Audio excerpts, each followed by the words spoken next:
Guess what day it is? Guess what day it is? Anybody?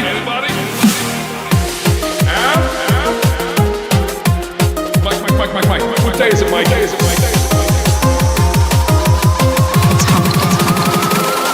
Hump Day!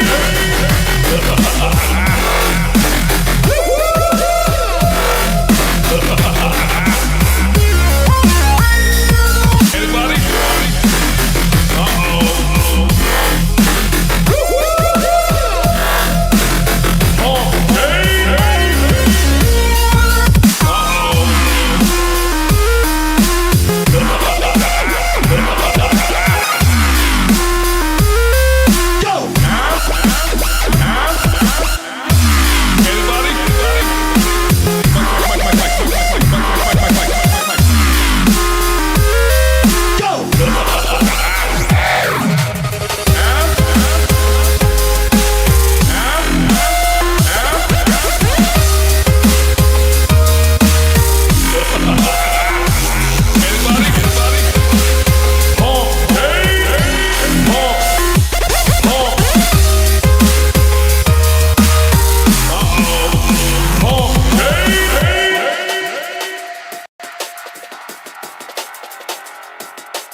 Guess what day it is? Guess what day it is? Guess what day is it? Guess what today is? Mike. What day is it, Mike?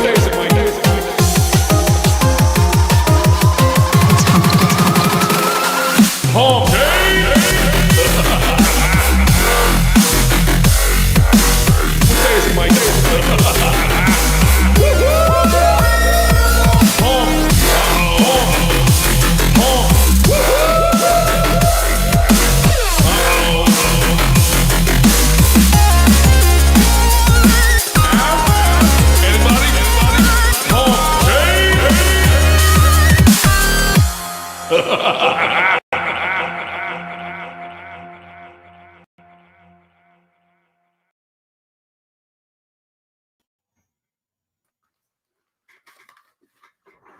Hey. Hello. Can you hear me? That's Roger. Check one. Roger. I feel like we're what are those the androids from Star Wars? Roger. The battle droids, right? The battle droids, right on. Yeah. What's going on? Only two of us tonight? Well, I'm trying to get Rex to link, but he's having problems with like his accounts and some stuff like that. I did send Don from the studio. I think I sent Don the link for funsies. Let me double check here. If he could jump in if he wanted to for a little while. Yeah, no big deal. If it's just... our special guest was supposed to be Apex, but he's working. So we're all working. Yeah, he's got a real GOB.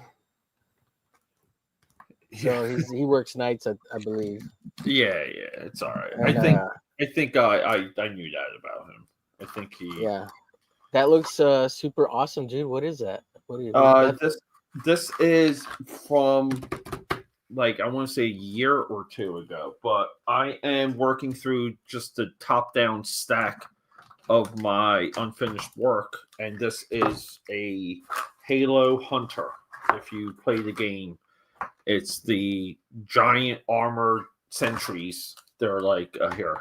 They look like these guys, and they're giant. They're Hulk size. They're tough to kill, and they're full of millions of like sentient worms. So, if you're familiar with Halo lore. Yeah, a little bit. Yeah. It's I played Halo a little bit back in the day. Yeah, one of the what was it? It was one of the Halo live actions. It might have been like a web series. I forget the name of it. It's escaping me. But that web series, the main, like, the villain was these guys. So they got like a pretty good live action treatment and stuff too. And that's before the Paramount TV show. That was like years before that. Right. Yeah, but dude, everybody's streaming tonight. We got.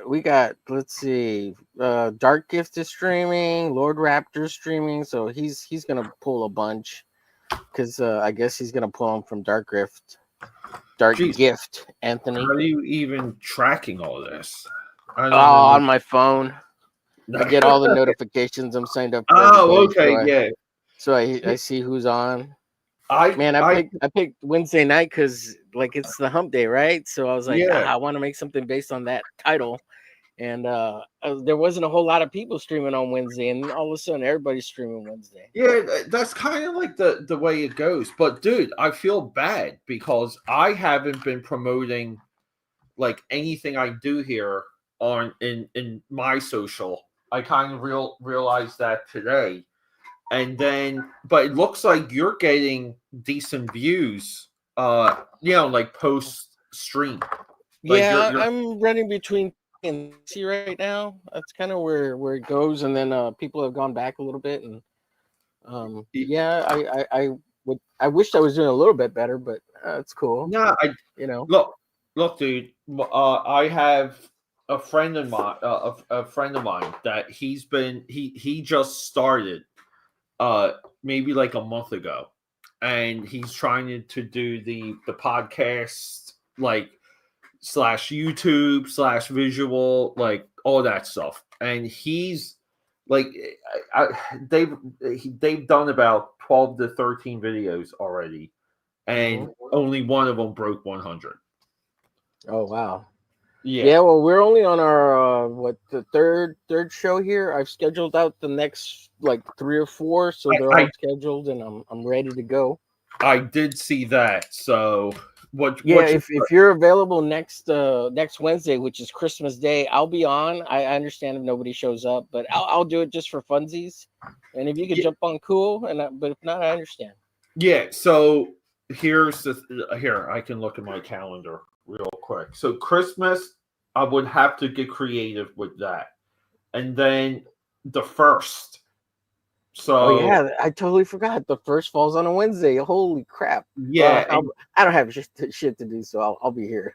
Yeah, so that is, I will be coming back from Mexico.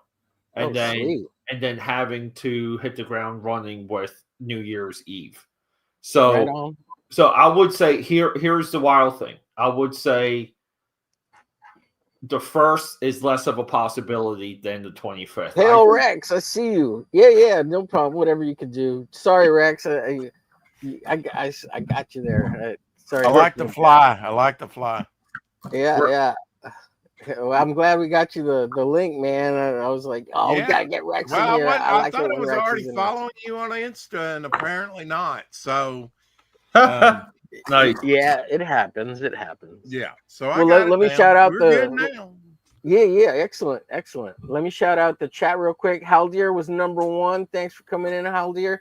At some point, I do want to do some kind of giveaway. I haven't figured it out yet, but since I've got a bunch of art and I want to give it away, some of it at least, and do maybe give away some prints. And I'll announce that though on the title in the future coming episodes. But I want to kind of get the word out there. So kind of if you're interested in any art from me or any prints, I want to do that and do some giveaways.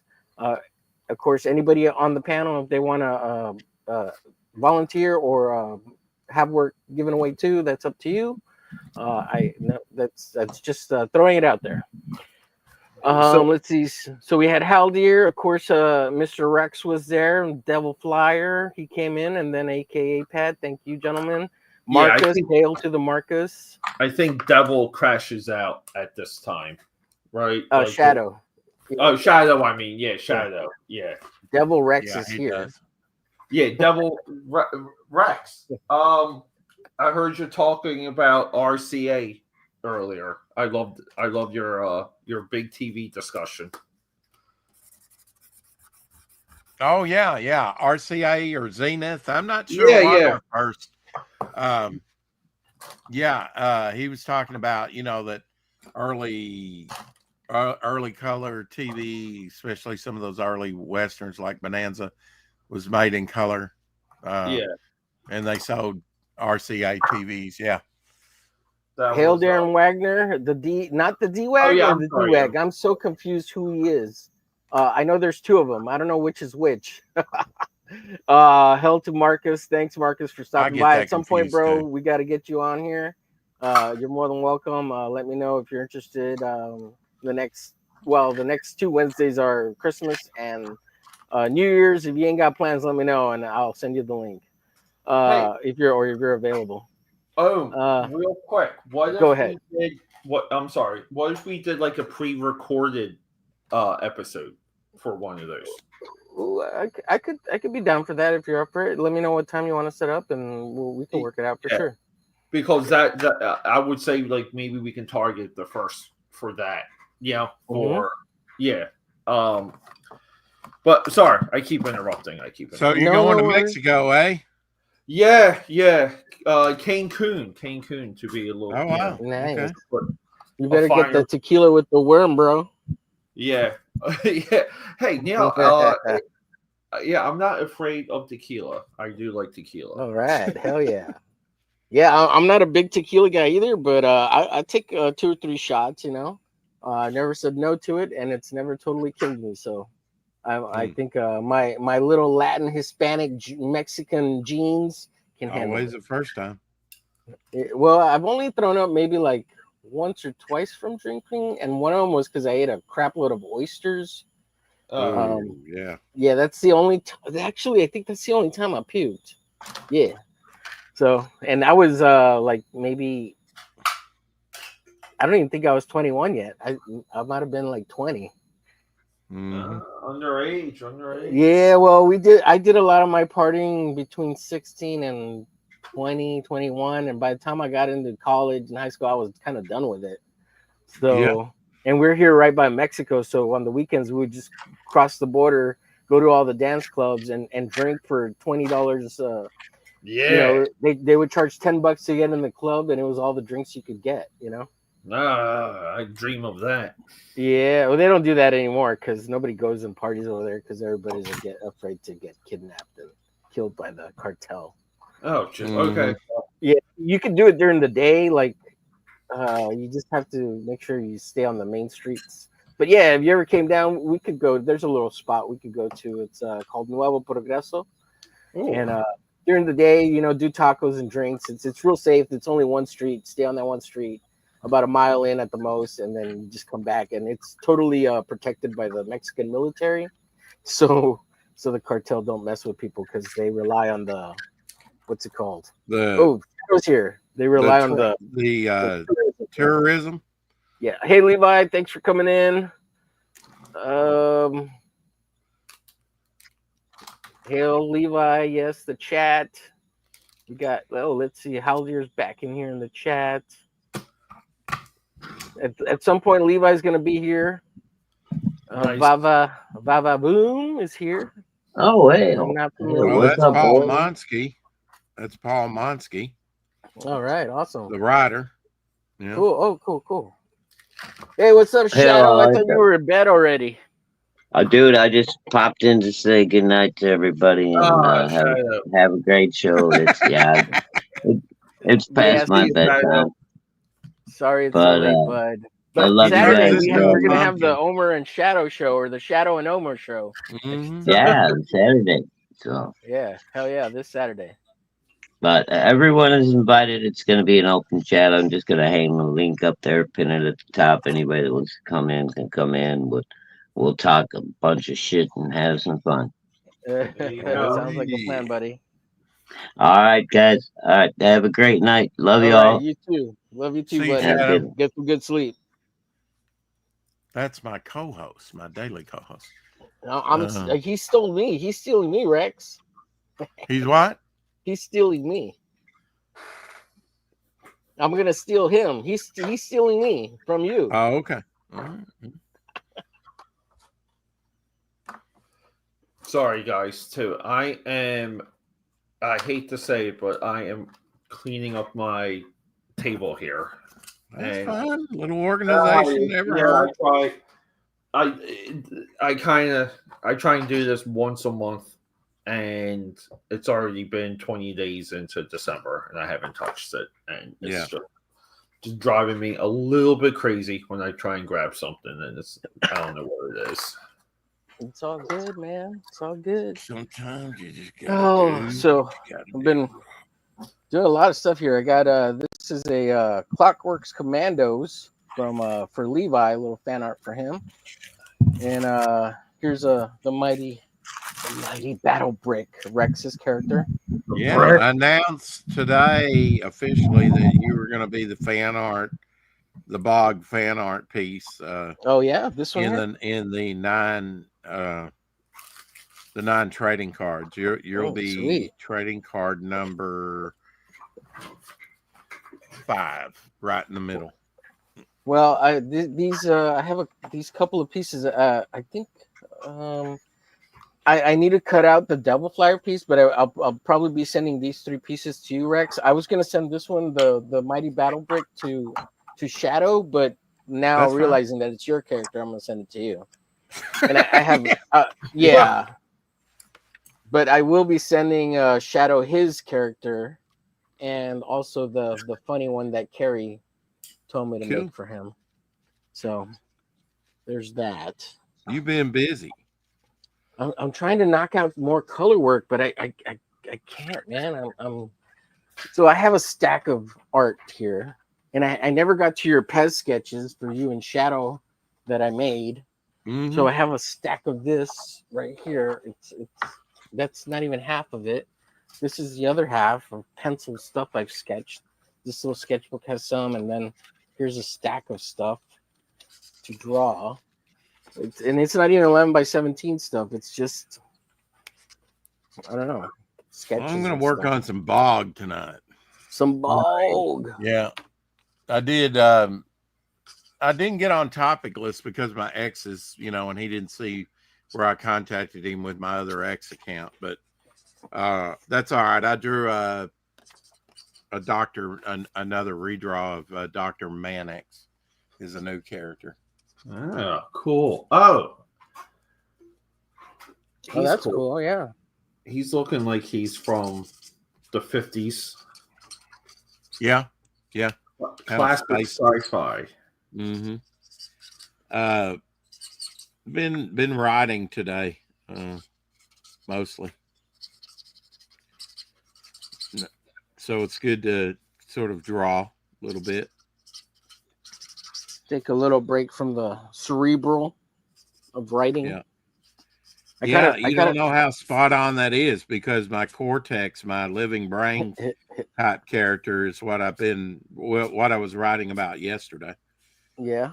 He's a living brain that can detach from his android body. He's got an android body. And he will be encountering Bog in the Bog supplement story. Ah, cool. And he's the one that kind of gives Bog his telepathic abilities to speak, because he doesn't have a mouth.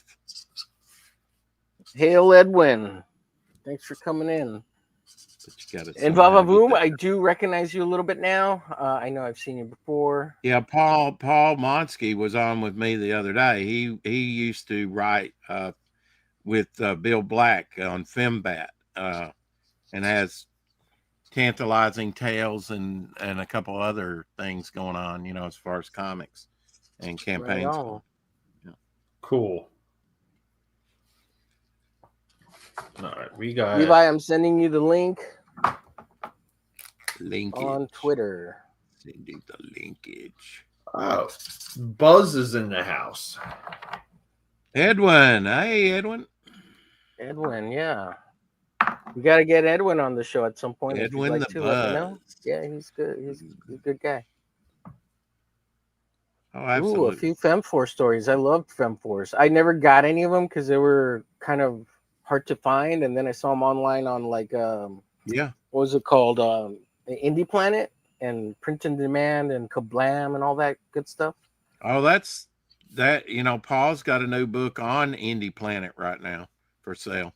And I bought a few things off Indie Planet because one of my buddies, well, I'll bring it up. We made a comic. Well, I helped him with his comic, but I've been meaning to kind of share his stuff, and I will bring it up here in a bit.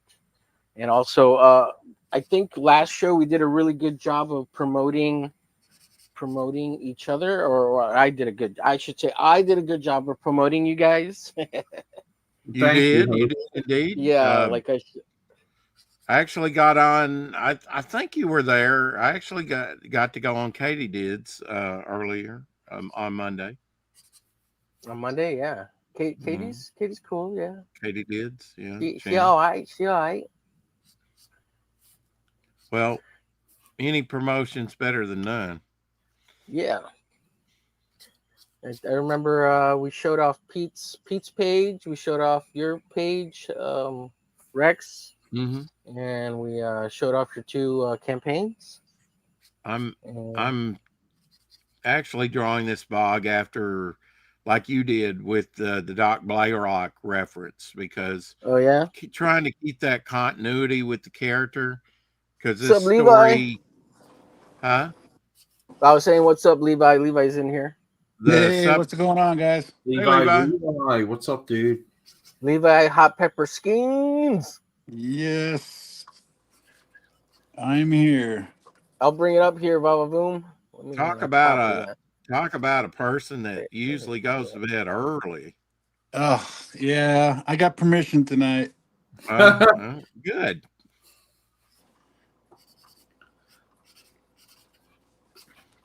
It's nice when you get permission from the boss, you know. Yeah. Can I stay up late? Can I please go online? Can I go play with my friends? Yeah. Come on, wife, please let me go play with my friends.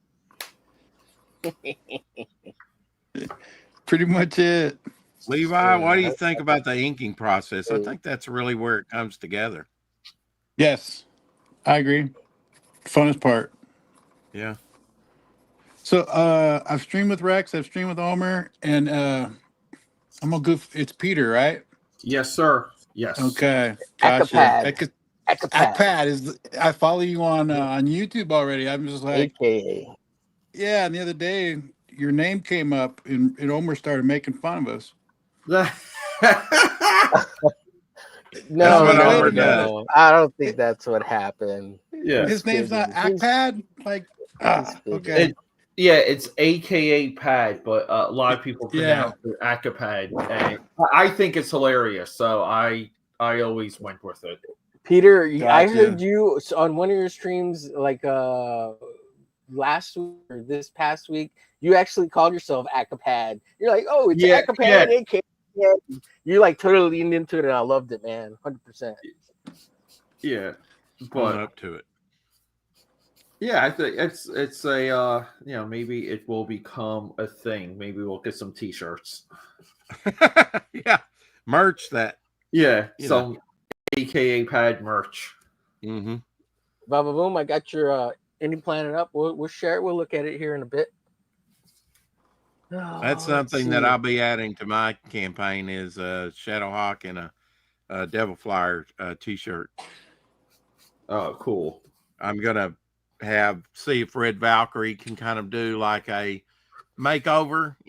I've got a new cover dropping and brand new artwork, the T-shirts, trading card set. Omer's doing the fan art card for that, or he's done it. I'll have a variety of artists, and in fact, your piece that you did, Peter, will probably become a card in that set as well. Wow, sweet, dude. Thank you. Yeah. Well, let me know what else you need, because a lot of people like that. And in fact, Shadowhawk said, if my cover artist that I've got in mind for but it hasn't turned the work in yet for the back cover doesn't come in, he actually recommended, why don't you use Peter's omerglitch's art for the cover? No. Yeah, I mean, yeah, and Rex, just like let me know. It would be beneficial for you if you just kept me in the loop of artwork that maybe you're waiting for that isn't in yet. That's a Right. little like sensitive time wise, or because I will be, like I'm really getting over this like work hump and all these other things I had like going on. So, That's cool. yeah, so I should be kind of like full on, like just back at the drawing table a lot again.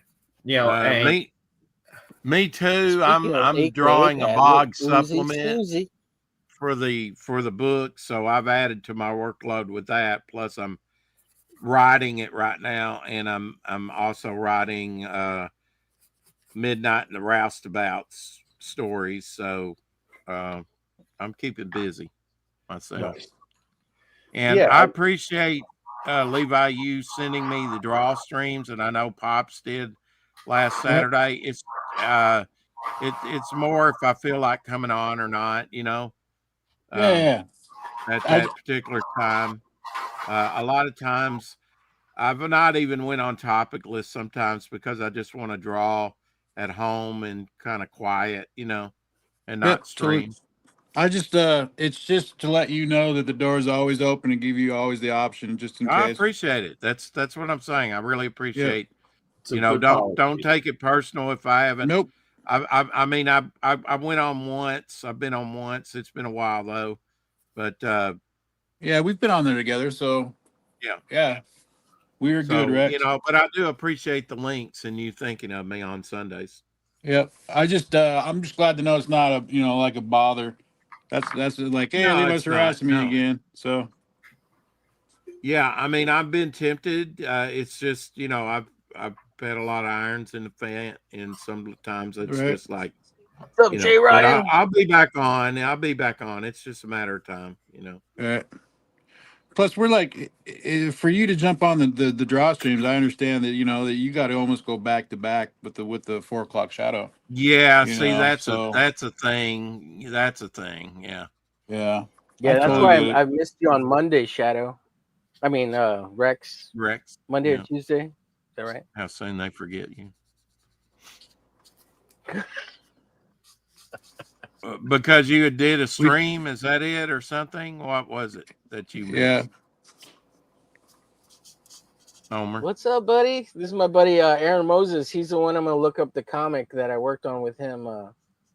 Yeah, he's the creator of the Opossum, and at some point I'd like him to jump on when he gets a chance. Nice. So I'll bring that up here in a bit. It's on Indie Planet as well. So Levi, I know we're not at the most convenient time. Of course, we can always do a special time, earlier in the day for you. But yeah, I would like to get you on and talk about your project and where you're at on it and everything. Kind of get an update, Right. on Galaxy Memorial Park and whatever else you might be working on. Well, right now I finished layouts for the second chapter, third issue. So we're working on the third issue. Second issue wrapped up literally just this week. We paid Marcelo, what's his name? Sala, the guy that's doing the Drifter flashback story for us. Got him paid. He turned in you his got 4 a character pages. named Drifter too? Oh. Yeah. What in the world? And what kind of character is he? He's the one that's he's a 1800s cowboy. Oh shoot. I was working on a cowboy drifter, and I've heard that there's actually one that's been printed, so I don't know. But yeah, it's a great name. Well, this one, he accidentally kills his one of his bunk mates, rides off into a snowstorm, gets chased by the oh shoot, I'm lacking the term for the cowboys chasing him. He ends up A posse? The posse. Thank you. That is the word. Yeah. So the in the I've been snowstorm, watching. he meets God, and God decides to use him as a vessel for vengeance. Okay. I've To been writing a lot of Western stuff recently, trying to get ready to do a comic combination pulp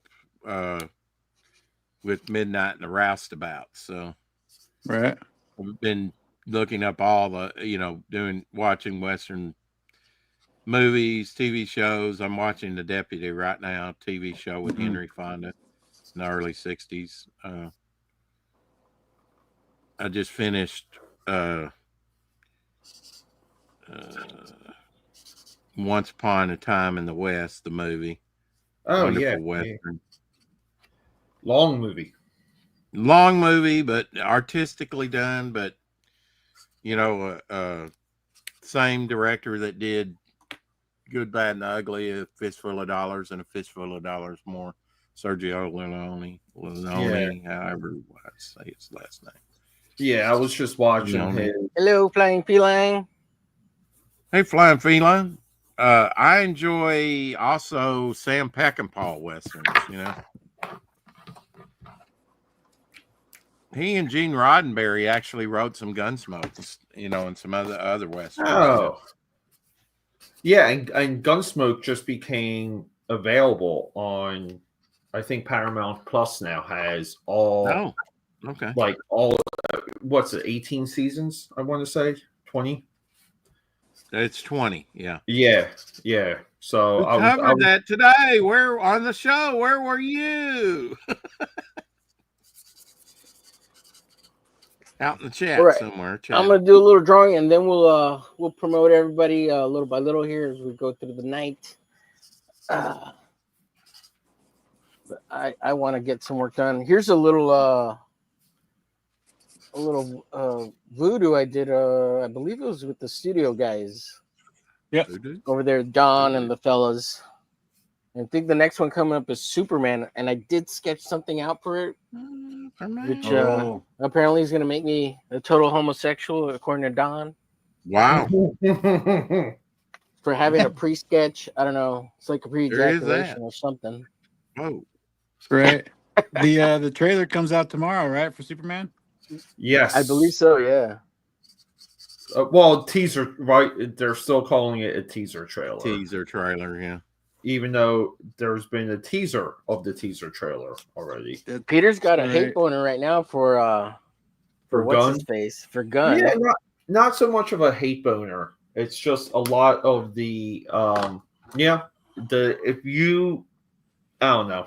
I mean, if you listen to some of the things coming out of that movie, it could be a different take on Superman.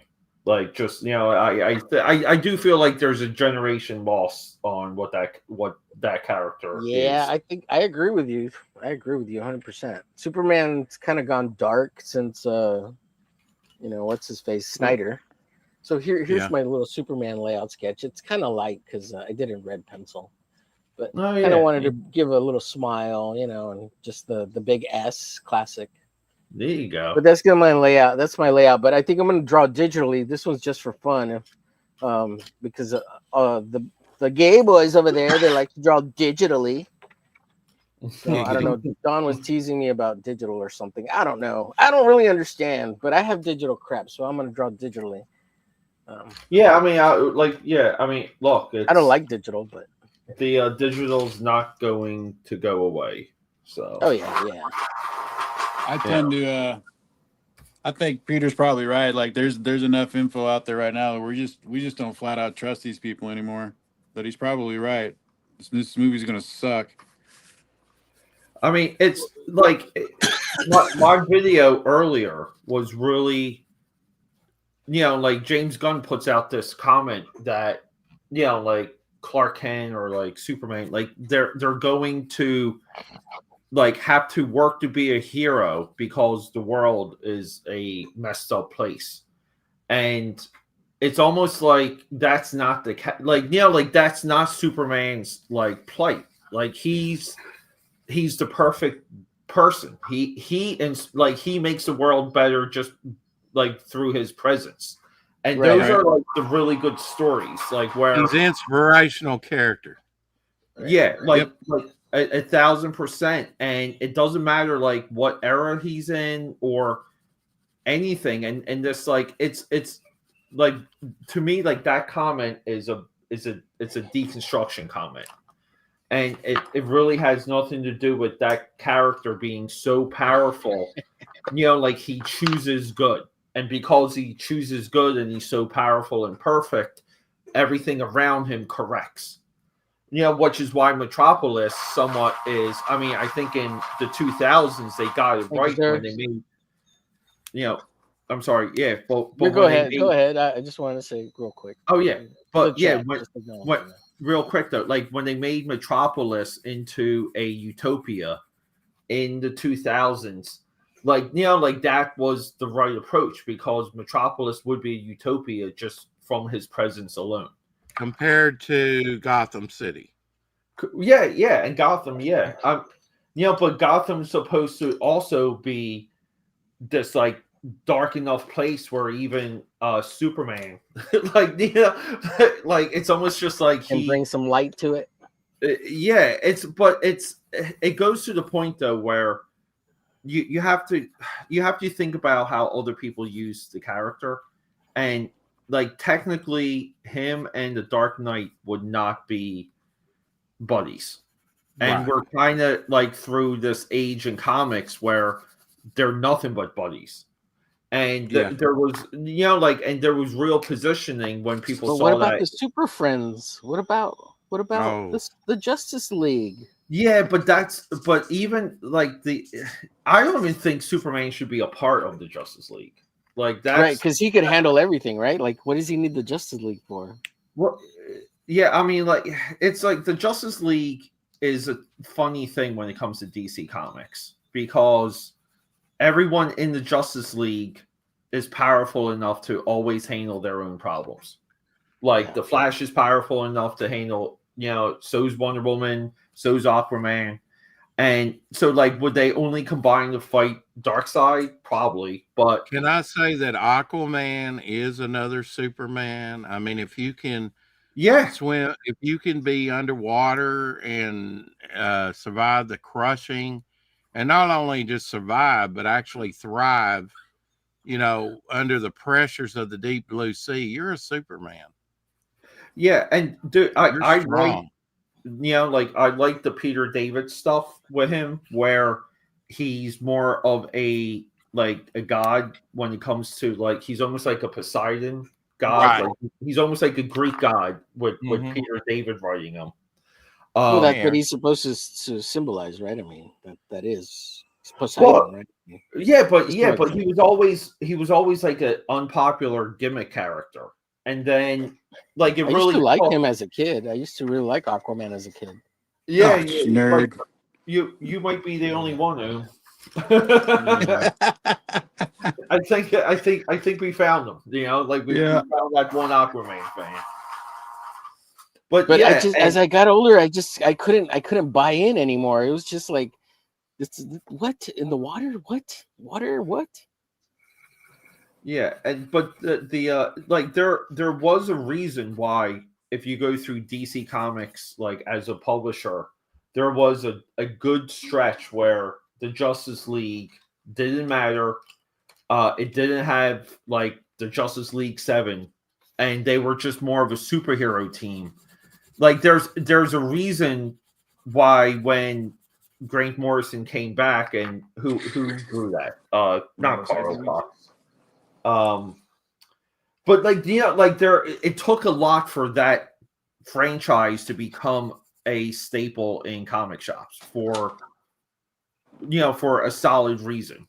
And the DC stuff is I always view DC like as fragile, and it's hard to get DC right. It really is. Jay Ryan, that was hilarious, by the way, what you said. Those I put the comments up. Oh, yeah. That was actually pretty funny, Jay.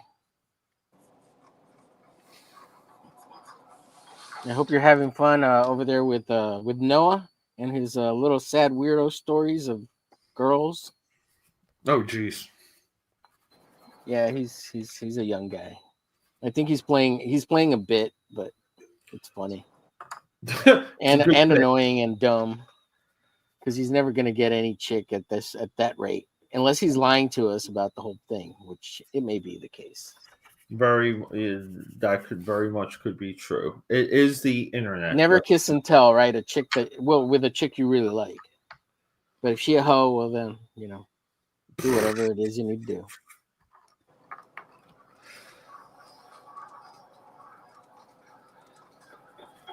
I need.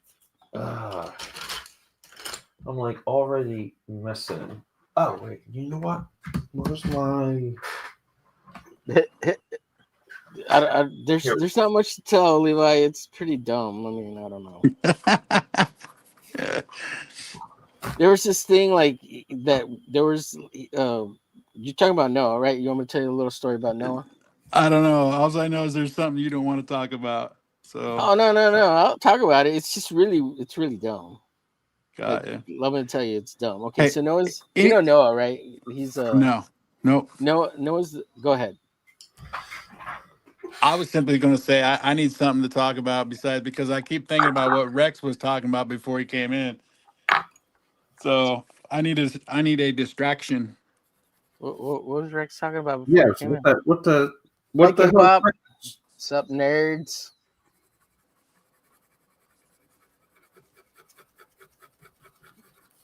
Go ahead. I stopped talking so you can talk. Oh,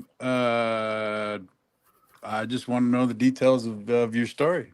I thought you were going to tell us what Rex was saying earlier that you needed a distraction. No, I kind of don't want to talk about it. I mean, it's up there in the chat, okay. But yeah, I need something to distract me from asking Rex about it because my mind is blown. So.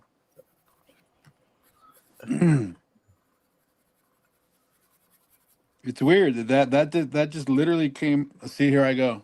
It literally came up on Doc's coffee shop this morning. You talking about Vic King streaming again? Yeah. I don't know that guy. I don't really know who he is. I saw Shadow posted something on Insta.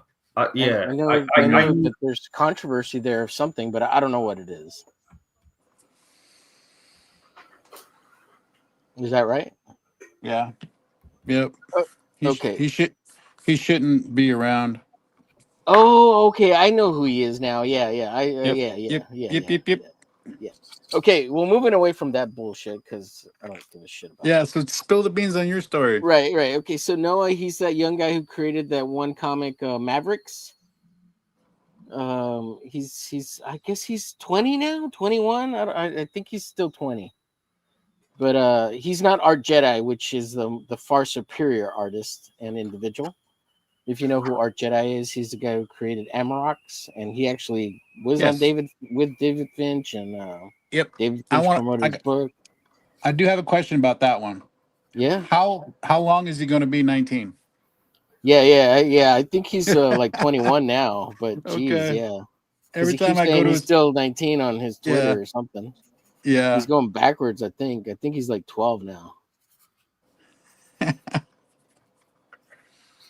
You don't want to know, Valavoom. Don't P related. Don't look it up. What are you working on, Homer? That's a little bit of what I saw on Shadow, but I wasn't sure who that was. From what I understand, I could be wrong, but yeah. You don't want to mess with any of that. Oh yeah, sorry I brought it up. What are you working on? I didn't want to acknowledge it. This guy's name is Grog. He's from the cartoon show of what's it called? Vox Machina. Oh, okay. So I'm just doing some fun art and trying to kind of maybe see if I can pull a little bit of that kind of audience. Maybe they'll like the art. Right. I don't know. And then but okay, so Noah was saying that he was dating this girl, but not dating this girl. It was so dumb, dude. But it was funny. Okay. It was really funny, in that she was his girlfriend, but not his girlfriend, and it was like, so she's not your girlfriend. And she's like, yeah, but I'm not going to talk to her unless she talks to me first and blah, blah, blah. And I'm like, dude, well, you're never going to talk to her then. And she's never going to be anything. I don't know. It's very convoluted. I wish Angela was here. She could explain it all. Angela was really into it. So I don't know if you know Angela the McCurry. Yes. Yep. Yeah. So she was invited on, and she kind of was trying to help the young lad out to get over this girl that he wasn't really dating. Gotcha. I guess we could invite Arthur J. Ryan. He could explain it all. Jay Ryan's has been there from the very beginning. I don't know. I tune out after about 30 minutes of that nonsense. Yeah, it's like a telenovela, like a soap opera, right? It was very bizarre, and I couldn't understand the young man's thinking. Well, mainly because like he never actually wanted to talk to the girl, so like you're not gonna get anywhere with her, whether you like her or not. You have to get into the idea of, you know, when you talk, like when you speak to a girl, like most likely you're not, you know, like you don't have a shot. Like once you're convinced of that, it's a little bit easier at that point. Well, you have to not be afraid of rejection, right? I mean, that's what happens when we're young, right? Everybody's afraid of getting rejected from the chick they like. Or no, you get rejected from women for your entire existence. Right, exactly. So get over that. Do the numbers. It becomes a ratio game, right? Yeah, like that's yes and no. That's like 1 out of 10 will say yes, even if you're like a fat ugly guy. So it doesn't. Well, yeah, no, I don't think so. I think women make a decision on you within a couple seconds of like engaging, and right, like, you know, like it helps to kind of understand that and to know what that, you know, what that dynamic is. But at the same time, I don't know. I think a lot of younger, you know, men that I speak with nowadays, they feel a little bit entitled when they talk about women, and I think that's a little, you know, like that's the entitled. How so? Yeah, I want to hear more about this. Entitled, like how?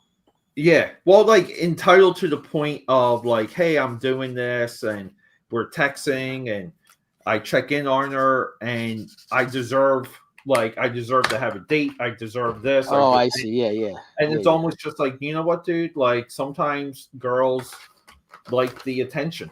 You know, like they will use you, like, you know, and it goes vice versa, because even as a guy, you know, like it feels good getting that level of attention. Sure.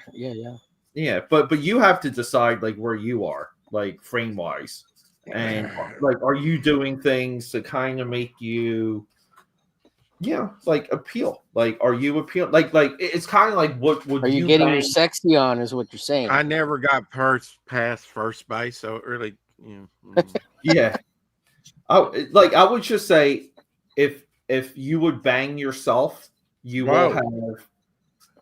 Like you will have luck with women. If you live a lifestyle where you wouldn't bang yourself, then you know what to do.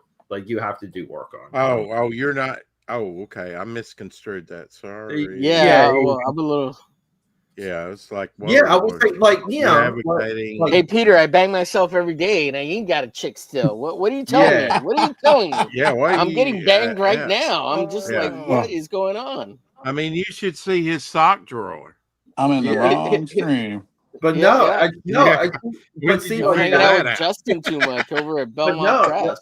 Look, that's a little bit of the mindset. If you look yourself in the mirror, and if you would not have sex with yourself, meaning if you approach someone outside, or if you wanted to talk. Well, I'm not homosexual, so no, I wouldn't have sex. Yeah, well, it goes both ways. I don't go both ways. No, hell no. Yeah. The mind of Peter, aka Pad. Yeah, no doubt. Yeah, dude. He'll be in Mexico soon enough. Oh my God! Stay away from the lady boys, Peter. Yeah, lady boys. Well, I thought lady boys was more like in Korea, I thought that was a little bit more of an Asian thing. I think Philippines, all that. Yeah, like right? Guam. Yeah. We love you long time. You remember Full Metal Jacket? Yes, there you go. Yeah. Wow. Yeah, just I would say, work out. Did I miss something, Rex? What would you say? You said Omer? No. Oh, okay. Damn, that looks killer, Peter. Oh, thank you, Look- sir. Thank you. Look Yeah, at that just, face. Levi's getting a face down. Putting Is us that to Wonder shame Woman? once again.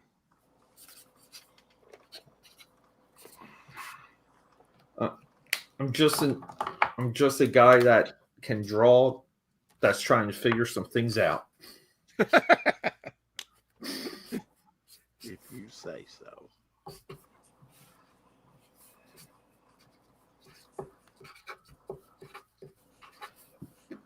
I'm working on one of your favorite substances, pad.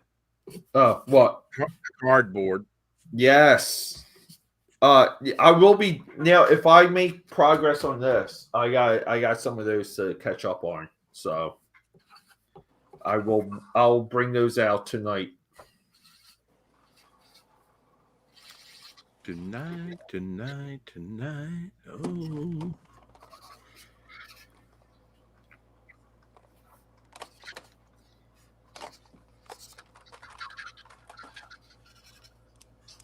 Yeah, I wanted We a lost tone Homer. paper, but I thought I might as well go with the cardboard because I really like how that, does the grays, although I've got on top of it, and for this particular project, I just thought it would be appropriate to kind of use, a toned look.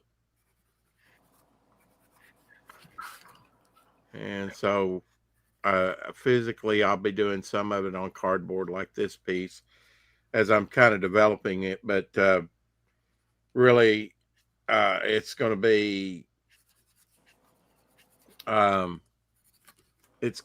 probably going to scan the color, a tone that I want, and just do it on regular paper, white paper, and then just add the tone later. Oh, okay. Homer, come back. Mama, come back. We don't really need you, but we miss you. Yeah, Bum, I always like toned paper though. It is such a easy way for those midtones, and it's just nice to get effects through that. Yeah. Well, I'm back. Sorry, He's back. My computer restarted. I don't know why. It happens every once in a while. I think my Surface Pro kind of overheats because where it's at. Oh, I need to no. move it and get some more airflow around it. He had to Maybe go it's find his just, sock monkey. We know. Maybe it's the case I have it in. Maybe I need to take it off. Drop cases. Does the case encircle it? Yeah, a little bit on some of the events. Yeah. So cause here, if you have your surface here, and if your case is so the airflow pushes out on the edges of the surface. Yeah. So any case that's around the edge, which eliminates almost all of them. Yeah, it's perforated for some of the holes, but it's still covering, right? So it's not 100%. Yeah, but it's. I just bought it because I didn't want to drop it, but I haven't moved it in quite a while. I just use it as a mini desktop. But I bought it so I could draw on it. It's got the pen and everything, but you know how it goes. If you're more traditional, you don't necessarily like all the digital bullshit. There you go. In big. Yes. Yep. Yeah. Let's see. I think it pays to go back and forth though. Because you might get something digital, and if you're good enough with the stylus, you can correct stuff. You can even if you do something practical. Nice, there you go. That's nice, Rex. Yeah, I think Very the nice. cardboard tone really adds to the mud look. Yeah. Have you tried Although I using don't white think I've color got the pencil gray on that tones. too? Very cool. Dark enough to really pick up, so I need to darken it some more. What were you saying, Omer? Have you tried a white color pencil on that to kind of bring out highlights? I did on another cardboard piece. I should have brought it in here. Let me go get it and I'll show you. You've seen it, but that's one reason I don't like to show stuff too much. But just a minute, let me go get it.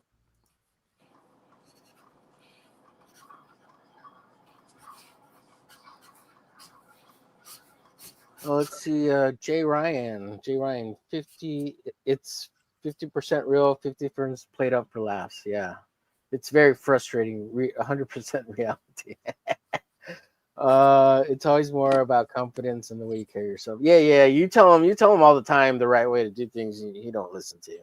It's funny though. I get it's a bit, It's just some of it sounds too real, I could. Some of it could be real. There's more important aspects of absolutely. Everybody gets old and it's pretty sucks. I'd bang you too, but not in the gay way. Absolutely. Yeah. Just kidding, Jay. I wouldn't touch you with a temple pole, but I hang out with you and drink beers. That's for sure. Picks the damn socks, Rex. Damn socks. Just fucking socks, man. Oh shit! We have another guest here. Oh Welcome shit! The Dawn. Sorry you were back there too long. I don't think you were, but Man, I was back there 20 years. Oh my god! I got arthritis. My neck hurt. Hey, here you go, Alma. It's in big in not me. Let's see. In big and Rex here. Oh yeah. I remember this one. This one was fantastic. And I really like that one. I did think about Peter. He would have this all tricked out with highlights, but there are highlights on it. Yeah, I see him. You were thinking about Peter. Yeah. He was thinking about Peter's pumpkin eater. Well, have you ever seen AKA pads, Acapad? If you've ever seen Peter's highlights on his, especially his pizza rounds. Does everybody know each other? I've never seen that guy's Peter. Yeah.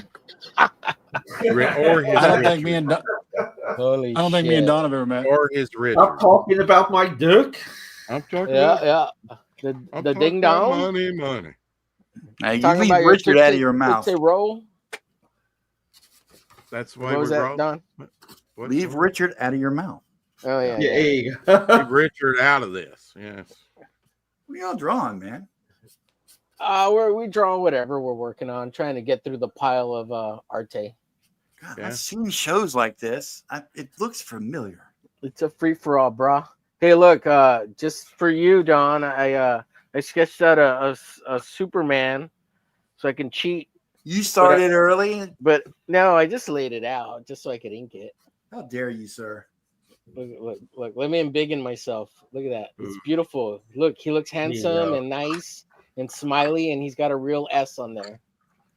Yeah, you don't want to put a big fake S on there. Don't do that. Yeah, it'll be interesting to see when what version, with the curl and the glasses and everything for Clark Kent.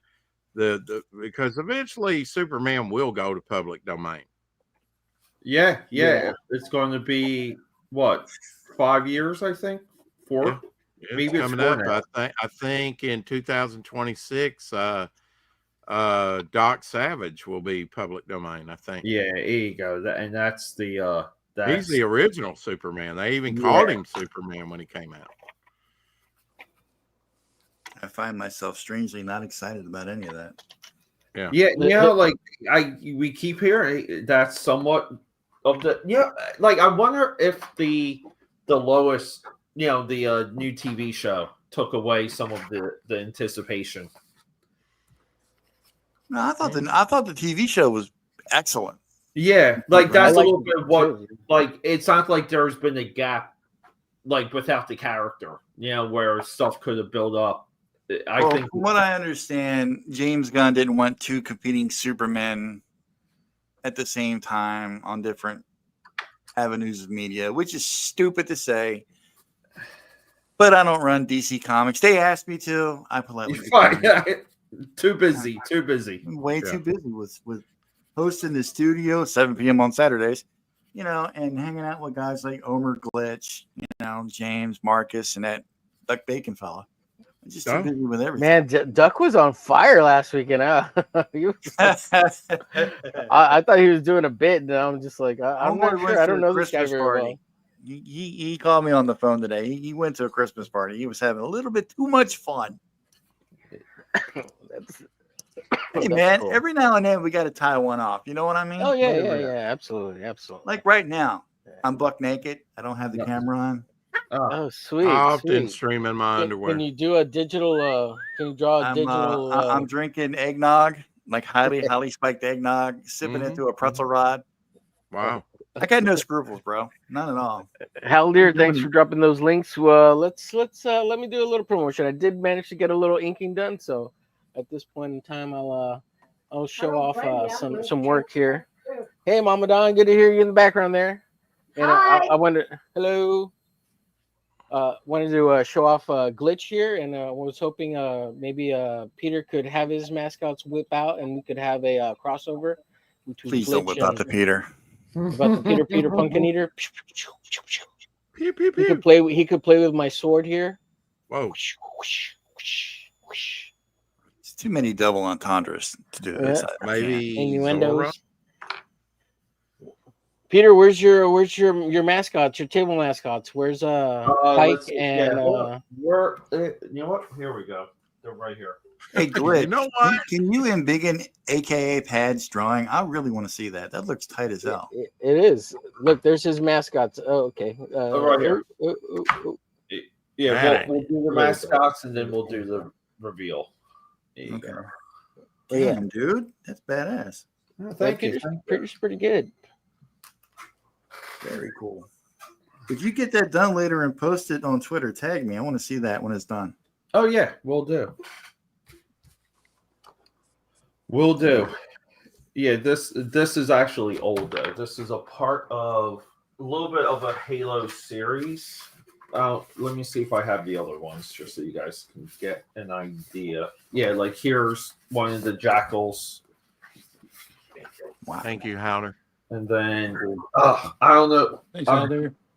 The other two are not in reach, which is weird because I had the here's the elite. Here's the elite. Damn. Okay. Yeah. Halo's Thanks for all like you do, Hal Lear. yeah, so we're doing kind of like the primary things to kill in Halo. I can dig it, man.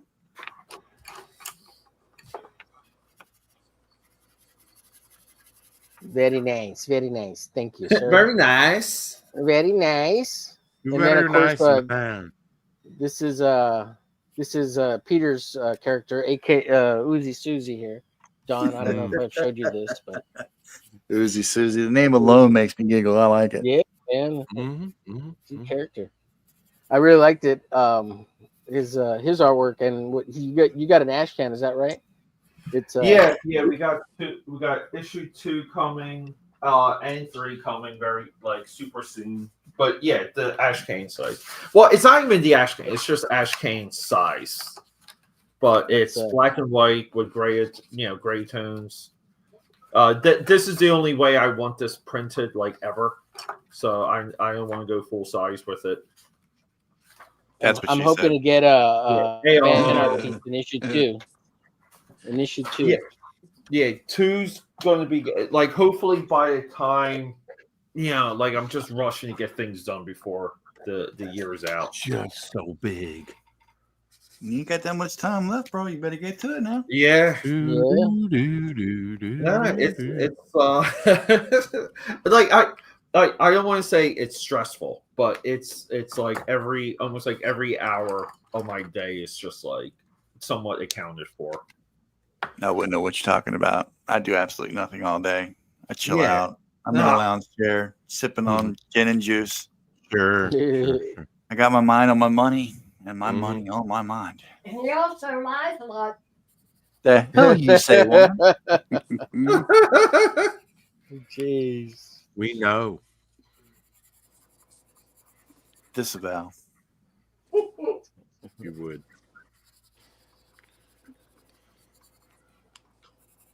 Hey Don, what's your YouTube channel so I can put you up on the lineup here?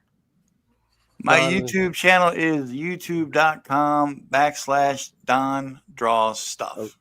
I always put the. I don't know why. That's There you because go. I'm worthy of a the.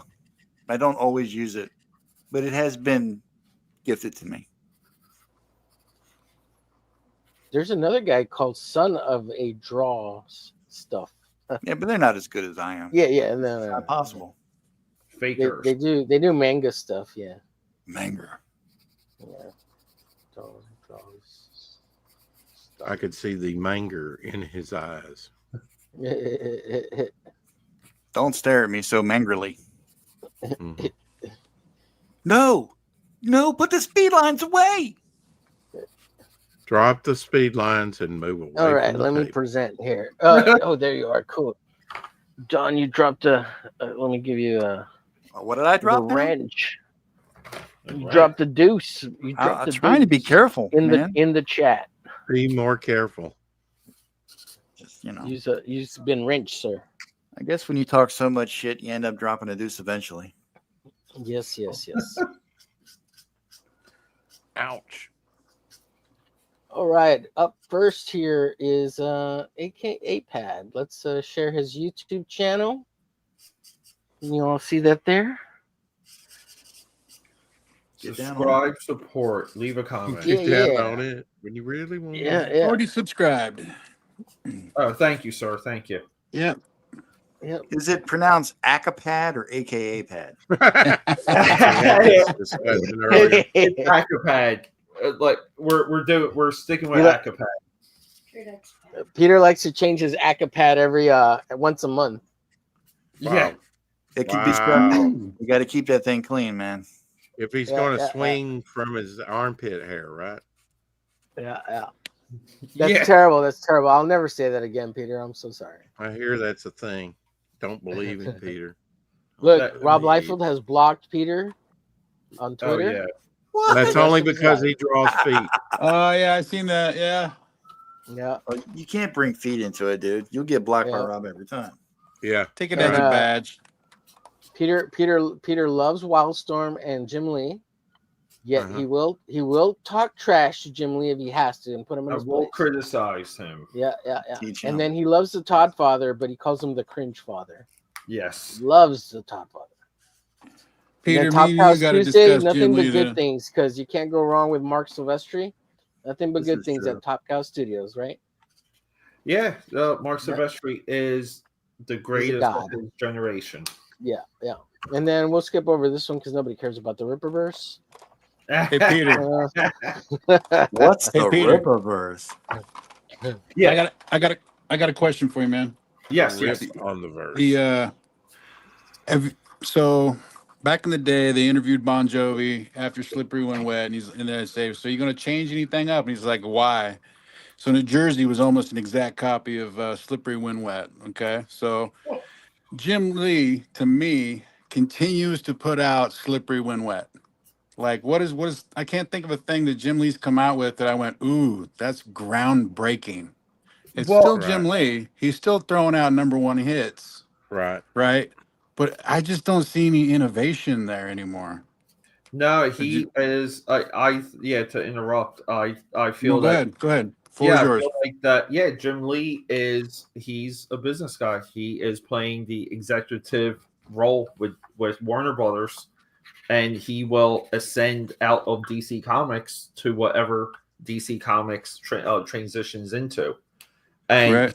the writing on the wall has been clear on that because he toes the line. But to me, like Jim Lee's career ended when he did not take over Marvel Comics. When he got cock blocked post Heroes Reborn. He was supposed, they were supposed to move the Marvel Studios to California. And they got like at that point, that's why he had to sell to DC, because he blew all of his money on that Gen 13 movie, the animated movie that Disney bought the rights for and buried. So Disney's really the one that killed Jim Lee. And then ever since Jim Lee was with DC, like he's notable covers. a couple of runs, but it's really Hush. Like that Hush run is really the Right. last one. And then That's fun. yeah, and no one That's cares fun. about his Superman run. Like people kind of forget that was like hyped when he was on like Man of Steel. Yeah, that was good. The Man of Steel was good. I mean, Meanwhile, Jim Lee is watching this secretly, and he's like, "God damn, Yeah, Jim, I really Jim? let those guys down. I should have took their constructive criticism and financial advice back when they were giving it to me all those years ago. You Well, should have Now look come at out me. with an acoustic album, Jim. That's what you should have done. I'm such Somebody a failure. gave it to I don't me. have a white album. I don't have a black album. I don't even have a purple album.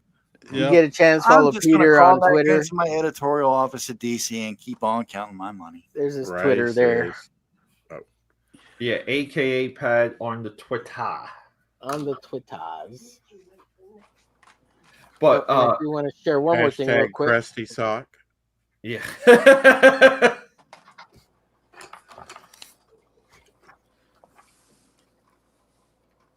I'm just here for the zingers. Yeah. Zing. Zappy zap. Swing. So if you get a chance, check out AKA Pad's website. It's AKA Pad. What is it? Oh yeah. Yeah, no one order AKA anything though. Yeah, no one order anything because the shop is getting Revamped. Yeah, revamped. But I wanted to bring up his site. I was going to bring Do up the not send me homepage, but money. it's got a bunch of YouTube on it, and it slows down my Yeah, it's okay. my Yeah, streaming. but if you can click on any of those like top tabs and kind of see here. like you can drill into like any of those pages. Let's go to work. What's up, Marcus? I see you hanging around the chat. What you doing? Oh yeah, you know what? There is autoplay video for some of those pages. Yeah. Sorry about that. Yeah. Yeah. So I forgot about that. yeah. You got a bunch of videos that play. So what's when the food? Well, let me stop sharing this because because I used to kind of do food like commentary, like that's kind of was the beginning of a lot of my social stuff. So like we're cool, probably actually. going to do food videos only on the website every Wednesday in 2025. So and it's just like eating junk food and testing things out. So Marcus, you better wake up. yeah, like eating those pizza rounds. yeah, pizza rounds. I got a lot of blue milk from Star Wars. I have a lot stockpiled for that. So when I found out about your pizza round bit, I've only managed to save and these are so I can make pizza art rounds, not There you so I go. can send them to you, buddy. So I've only got 3 or 4. Oh, that's hey, here's what we'll do. If you want to send those to me, No, I don't want to send them to you. I'm gonna keep them because I'm gonna make art too, like you. You're going to do them, okay? Because I was going to say if you wanted to send them, just write down like who you want on them, and I'll live stream like like drawing it. Well, if I get more, I'll try to. Everybody's stealing your shtick. Yeah, I'm gonna steal. Yeah, exactly. Be like, I don't know. Peter copied me. I don't know. I'll what show it's you all my about. stack if you want to see it. Mine's bigger. Hey now. Peter's actually copying. What's his name? Jean-Michel Basquiat. Now that we're talking You about take that back. this is what we're referencing Jean-Michel. when it comes to pizza. All we need is yeah, look at those pizza rounds. Look at those highlights. Yeah, here, let me embiggen him. It be popping.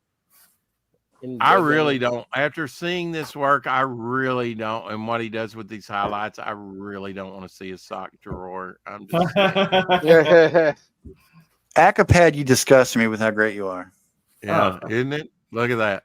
It's absolutely disgusting. the These are chain. terrible. What are y'all talking about? Quit building his ego. They're terrible, Peter. Terrible. Well, you know, for one thing is he That was doesn't. pretty cool. You don't treat it as you can Killer be off Bunny. the chain because you don't treat it as precious. You know, you're working on cardboard. Yeah. There's something freeing about working on cardboard. Yeah. Yeah, but Like yours, Pete's right? free. Like he's like, I need to get it out of my system. I need to make this arte. Like I here's a only want to pizza. know how many goddamn pizzas this guy eats. I know Yeah, that's what I it's was a- trying to get to. Good Well, now he God. didn't do this in a week. You know, this has been years in the making. Sure, that's what they all say. And Dude, that no. one was a cheese stick, the smaller one. Dude, I No love. way was that a pizza. I love pizza though. I really do. I did have a question though. When you work on those and there's oil from the cheese and the crust and everything, does that interfere with your markers or your paint or whatever you use on that? No, but it does. interferes with your Yeah. digestive tract. It does, but it's a part of it, Rex. You know, like it's a part of the piece. So Yeah. Thank you, sir. if my marker gets like stuck in it, or you know, like a line gets messed up, that's the way. But I mean, does it ruin your markers? It's all part of the art, baby. Yeah, like I would say it interferes more with some of the colored pencils. Levi, did you want to show us your markers? No, I was giving a thumbs up to Oh. one of the things you were saying. You can't handle Levi's markers. You're just too much. Too Levi's blank cover, Legion cover. Who was the artist in that particular issue, Levi? Ryan Sook and Okay, Bendis. that's the writer. yeah. And this is the ratty, you nerd. Yeah, I was reading. I don't know. It the just title. I didn't bother reading it. Yeah, it's kind of And- talking heads, huh? But Bendis, you know, is an artist though. Yeah, he can draw. Depends on your definition of artist. Well, I guess. Well, he did Jinx though, right? Like he Yeah. kind of. Did he? Did he And really? yeah, I Did he don't know. really? Like I don't know any of the lore for that, but as far as I know, he took photographs and used that as a heavy reference for Jinx. Hey, dude, I take pictures of all kind of stuff and put it on Twitter. All you poor saps think I actually draw that shit. I don't. Yeah. I know. It's all AI, man. It's all. Yeah. Count the fingers. Circling back real quick, I did want to ask you a question, Pete. Yeah. So you're saying Disney bought the film from Jim Lee's Wildcats cartoon or Gen 13 The cartoon? Gen 13 cartoon.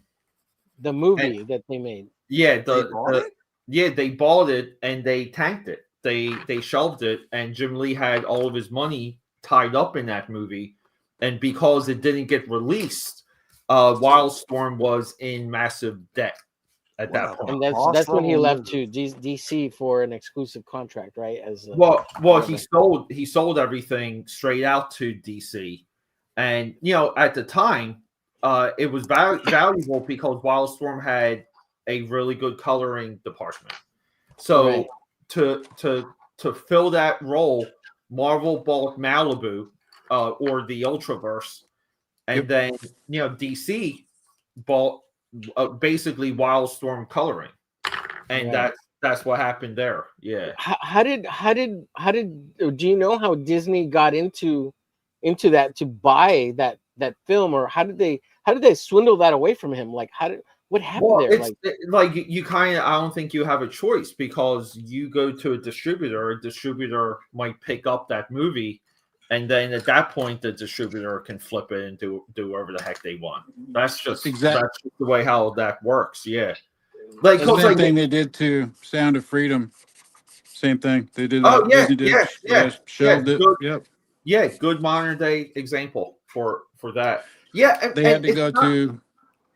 Go ahead. It's not Studios. Yeah. Oh, sorry. But yeah, they did the same thing to George Lucas in Star Wars. He had that stuff sitting out in the yard sale. He didn't know what else to do with it. After episode 3, he was like, I'm fucking lost. I don't know what else to do with this franchise. And the mouse guy came by and says, you know what? I'll buy that for $1. Yeah. And then George County was like, what about $4.5 billion? Sold. Yeah. Next thing you know, Luke's sucking titties out of blue milk out of titties. It's all good. You killed my it's a disturbing visual, and I hope it haunts you all forever. But how did they buy what I'm stuck on is how did they buy the distribution? I guess they bought the distribution rights because they thought Disney would put it out, right? Yeah, I mean, like when you make a movie, like like there's been only just a few times where people have control all the way through the entire process. Okay, well, like say, Yeah. what's the movie you brought up, Levi? The Sound of Sound of Freedom. The Sound of Freedom. That came out through Angel Studios, right? Eventually. Yep. How did they get it back so they could put it out, or like who blocked? Shoot, I can't remember if they just gave it up or they got sued or it got bought. I can't recall. All I know is it ended up with Angel, and that's how we seen it. Which is pretty, considering the theme of the movie, that's pretty messed up. The freaking mouses. Yeah. That was a great movie. I thought it was good. Like it was a good message and all that. Good story. Yeah. I haven't seen it yet. Yeah. Well, and I'm just shocked that Disney was able to like get in there and I mean that's kind of backhanded, right? Because they know. I mean, they had to have known who Jim Lee was, right? Because you're talking about Disney, dude. Come on. Yeah, I mean, I would say like yes and no. I would say, this is before Disney bought Marvel, so there's no connection there. Yeah. They were testing the waters. Yeah, maybe. Yeah, like, but even at the time though, like Disney had a innovative home video, like they innovated the home video market, and they, it's not uncommon for companies to just say, hey, we got something here, something like this could be hot. They buy it, and then it's like, hey, this isn't good for us, or the timing's gone for it, so like let it go. Like, that's what happened when Disney bought Pornhub back in the 70s. Yeah. And they had to let it sit for a while before it got good and pop. Keep it off the market. Pornhub. I don't think that's the case, Don, but okay.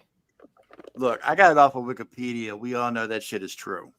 Oh man, very accurate. 100% verified. Yeah, Ron told me so on X. Trust me. That's right. I will trust you. I defer to you on that case. The internet would never lie. Come on. You would. I might. No, you would. I mean, at some point, the internet became what it is because of the adult industry. I mean, yeah, very good. At least the private sector had of nothing it. to do with it. What's that? The independent comic scene had nothing to do with the internet's growth at all. Oh yeah. Can you imagine if it did? Yeah. It'd still be growing. I would beg to differ that the independent comic scene, or even the comic scene period, has a bunch of dweeb nerds in it who probably are purveyors of that other content at some point. Oh, I don't know. Maybe. A male audience, as a male audience. Hey, females like that stuff too, man. Oh yeah, well, yeah. I've met a few freaky girls on occasion. Oh, let me bring up real quick. I wanted to share. We'll do a little more shilling and sharing our audiences here. We've got Peter's. This is such a refreshing change. I don't have to worry about that chat. I can just chill out. Here's Peter's Instagram. If anybody wants to follow it, check it out. He's got a bunch of art on there. Of course, you got to log in and do all this promotion, dude. He should be paying you. Here we got Rex's channel. Check out Rex's channel. Your name's Rex. It's not Double Flyer. Damn it! I thought that was your name. Double Flyer's YouTube page here, and he's got his 4:00 Shadow show. Rex, is that right? 4:00 Shadow. Is that what you call it? Yeah. That's a good name for a show, actually. And he's been on every day for like 4 or 5 years now. I think, how many days have you missed, Rex? Like none. We're coming up on 3 years at the end of the month on the 27th. He's almost at 1,000 episodes. As far as the show, wow, that started somewhere in Rex. Good for you, dude. April. So we're on episode. Tomorrow will be episode 960. 66.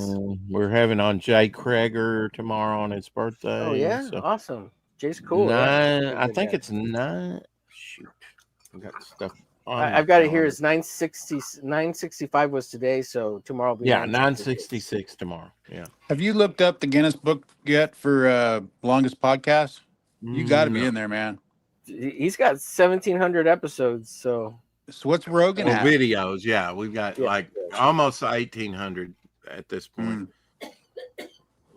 And Rex is super consistent. Got a good take on a lot of things. Just all around informative and a pretty funny guy from time to time. And we need to get him to 500 subs. He's about 50, 56 away there. Absolutely, yeah. So please subscribe to Rex's YouTube channel. Super good guy. And subscribe, and I will do something daring and awesome soon for someone somewhere. Yeah. And what? And I'll take pictures of it. And since we're on Rex's channel, let's move on to his campaign on Indiegogo. I will contact Guinness Book of World Records for you. Any how's Jimmy doing on the cover? Any word on that? Oh, he's been done with that. Shit. I'm getting it colored. Yeah. Mm-hmm. Nice. Yeah, he's been done for a few months now. Yeah. So Rex's Indiegogo is where you can pick up his ash can, black and white. I just picked it up, so I'm expecting it soon, in a day or two. Oh, you should get it tomorrow, probably. Oh, awesome, cool. I'm looking forward to that. I'm hoping. And of course, the ash can is it $10? Is that right? Right. 17 $10 shipping, plus $6 shipping. Yeah, 6 or 17. Yeah, $16 or $17 for 24 shipping. pages. So it's a really great. Go ahead. 2 trading cards, 3 bookmarks, 2 magnets, along with it.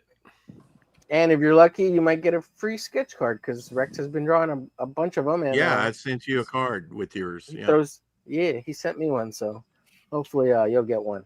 I'd go through the video, but there's a lot of stuff I want to share. So moving on from that one, let's go to Rex's Fund My Comic, Devil Flyer. He's got a current campaign.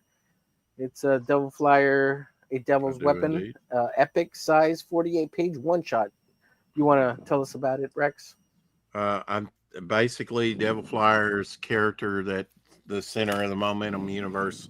He's kind of the linchpin character that draws a lot of characters together to fight this apocalyptic ending of the world, sort of grouping together Avengers or Justice League type team to battle this great evil, which is coming upon the world, and that he's kind of involved in. We've got different characters from all the way back. Right now, my oldest character there is Midnight the Western, which I wrote on some today.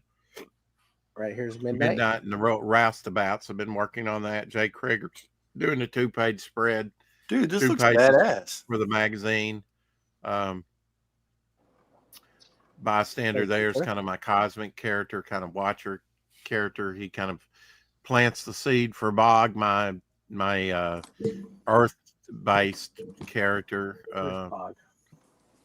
Yeah, Bog's I'm trying to find a Bog tapestry there, glow-in-the-dark tapestry and the artwork. Got the acrylic painting by Doc Blaylock there. Let me go back up real quick. He's in the Grave Tale story. We're doing a Bog supplement. I'm going to be drawing it, and that's what I'm working on now. At least some preliminary drawings. It'll be on like toned paper. All the panels will be gray, black and white, and grayscale with white highlights. Probably. Devil Flyer cover by the great John Dillard. Yep, got 14 characters on there. That includes Devil Flyer there. We got 14 characters there. That's kind of the original color scheme, although it's a little light. He was kind of like Devil Flyer was kind of my mashup character that I created, one of many back in 2017. That was kind of like a Doctor Strange, mystical, Spawn-like character. Hence the green energy originally. But everybody was going like, oh, doesn't really scream devil, so we went with the fire motif and the sort of the burgundy and red color scheme for the John Dillard cover. Everybody gets a free 6 a.m. sticker there. They get by John Fernandez. They get the trading card there down in grayscale. You got Rob Ewing doing Zigzag, which is kind of like our mascot for Momentum Comics. That's going to be the content page, also drawn by John Dillard. Right there, the typewriter. I wanted something that was reusable issue after issue. Just, replace the page, and you got it. He's done additional artwork for me this year, a bunch of artwork, actually. More than the previous year. Yeah, that's John Dillard. Yeah. Yeah. Everybody that buys the Bog supplement, once I get it up there, we'll get a free 6 a.m. Cortex, living brain in an android body sticker. And our next stretch goal will be a Bog. Excellent. Sticker. And if you're a fan of Instagram, you can follow Rex at Devil Flyer Momentum on Instagram. Here's his Instagram page, so you know what it looks like. And go subscribe or follow him there, please. And then we did have somebody who want to shout out here in the chat. Vavavoom. I guess his name is Paul. Paul has a comic called 46 and Gone #1. Looks pretty sexy with this chick here on the motorcycle. So if you get a chance, go pick up his book on Indie Planet. It's print on demand. Let's see how much it costs here. 24 pages, full color.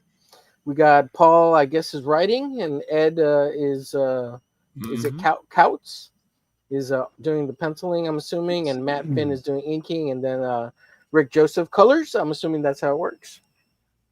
And we got issue #1 at $5.65 for order there, and I'm assuming then $5-6 for shipping. So you're looking about $12 to $15 to pick it up. Very cool on Indie Planet, and it is called 46 and Gone. So you just type that into the search bar and you'll find it easy peasy. Yep, it's hot and ready, as they like to say, and no waiting. You don't have to wait for what's it called? Just delivery. Yep. All right, we'll do a little more shilling here in a little bit, and I'm gonna do a little drawing. That looked fantastic, by the way.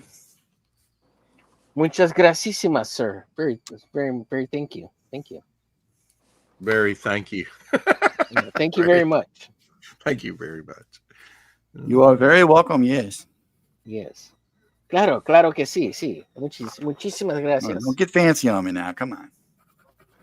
I'm limited to English, Pig Latin, and Redneck. That's all I know. Oh, excellent. Redneck. Piglish.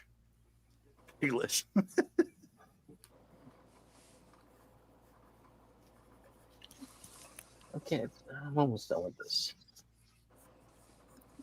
I'd show you what I'm working on, but I'm coloring James's stuff right now. For James. Yeah, but is it what's his name? Von The Von Steins, yeah. The Von Steins? Yeah. The Von Steins? Don't want to give away no spoilers. The Von Steins?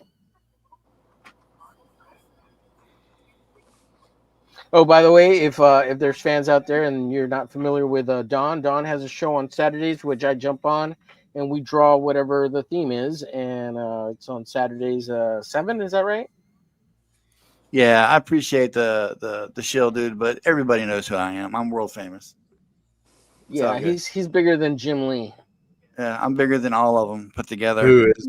Like you said earlier, they called him to run DC Comics, but they didn't just call. Said, they begged. They were like, they backed up about 5 said, we'll just let Jim do it. They said, "Come on, man." I said, "Nope." He needs to work. Yeah, I'm staying indie. I'm staying true to my heart. Take your billions of dollars and turn around.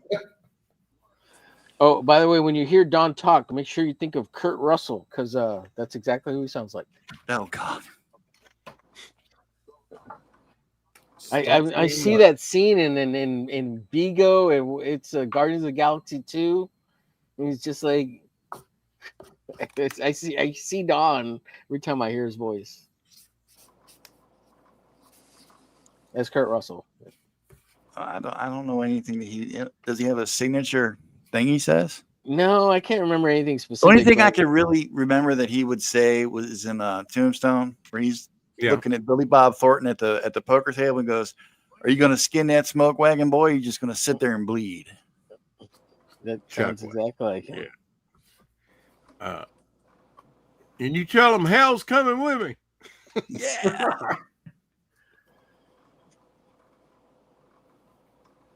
Don't take no beef from no bartender.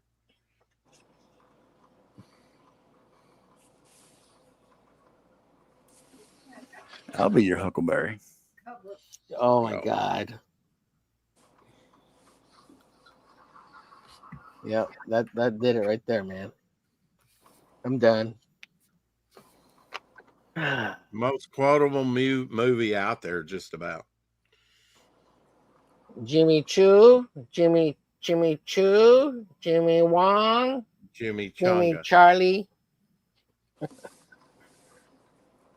What is it? Reservoir Dogs? You're just Wong. Yeah. You're just Wong. We just won. Mm-hmm.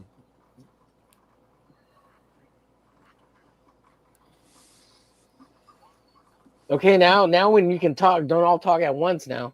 You're not white. You're not white, you won. You're Wong. Hey, what do y'all think of the new Karate Kid thingamabob they're doing? Wax on, wax off. Don't check Oh, the yeah. sock What- drawer. What is that exactly? Isn't it called Karate Kid Legends or something like that? Yes. Is that like a? I wasn't even sure if that was real or not. But That's right. Big Trouble in Little China. yeah. Kurt Russell, baby. Hey, man, I appreciate you having me on, but I got a jet. All right, Don. I just want to say thanks to Acapad, Levi, and what is Momentum? What is your real name? Rex. Rex. Rex. You guys are awesome. You kick a whole lot of ass. Subscribe, like to this channel, to everybody else's channel, back everybody's stuff. If Don said so. And Mama Donna has some parting words. You better show up Saturday. What'd You you hear that, say? Glitch? I barely heard her. She I could said you barely- better be on the show Saturday. Oh, absolutely, ma'am. Yes, Okay. ma'am. I'll be there. Don't say ma'am to her. Just make sure you help me put Don down some. Put him Some down. Do the best I can. would imply a tiny increment. Well, since Don's taking off on us, I will promote his YouTube page here in a little bit and Tiny. his X. Yeah, I appreciate that. And guys, it was great to meet you. Hope we can all hang out again someday. You too, Don. You bet. Peace, See you, my Don. Good seeing you, brethren. brother. Thanks for stopping by, bud. Let me throw up Don's YouTube channel here. So if you get a chance, take a look at Don's channel. And like I said, He'll make you an offer you can't refuse. Yeah. He really plays into the whole of Don idea. I bet The he does. Don. Yeah. Well, who would? So he does. We do a Saturday draw stream, roughly. I think it's 7 Central, but I think their time is like maybe 8 or 9. I don't know. Screwed up. Yes. And he's working on his own comic called Omega Mission. And Cool. go like, share, follow, and subscribe. He does a lot of digital stuff. Do it coloring. now.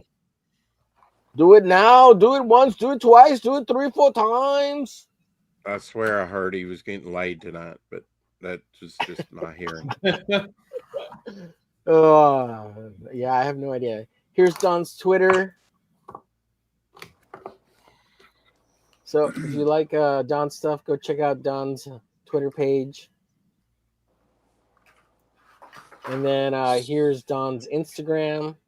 So go follow Don there too. I'm not logging into Instagram, so you can only see a few of the images there. But yeah, I just wanted to share I that. need to upgrade my Instagram. I'm well aware of that. It doesn't really reflect my current artwork.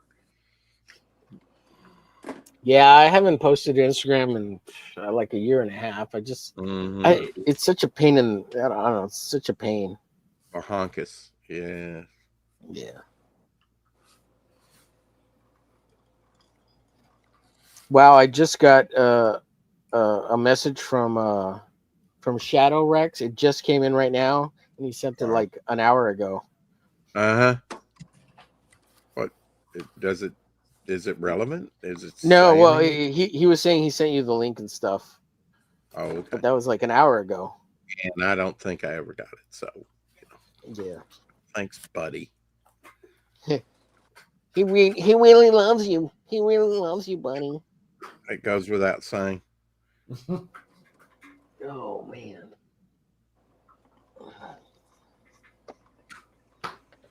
He's leaving the show. He doesn't love me. He's gonna go be a big star on his own. I know. On his Saturday show.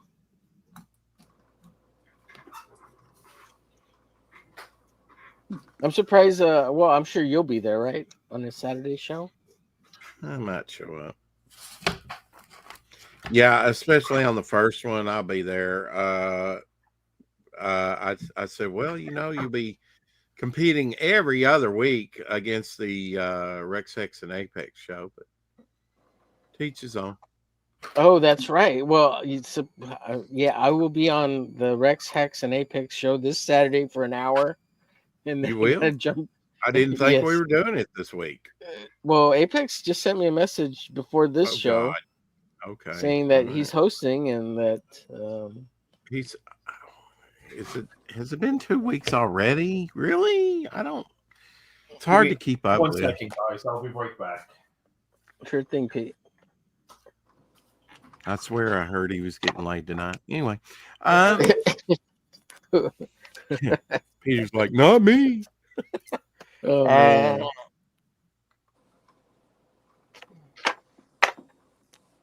Hey, Levi. So Shadow? Maybe. I'm sorry, Levi. What? What time is the new show with Shadow on Saturday? It is time noon, to do the Rex 12 noon show. Central. Wow. Gotcha. Okay, so 10 a.m. But I will be on Apex's channel. I will be on Apex's channel at 11. I'm glad you told me because I hour. need to be there. I'll be there. I'll send you the link via Instagram. So I will host the Rex Hex and Apex show next year. Yeah. On the 4th of January. What should I draw next? People be going back to work.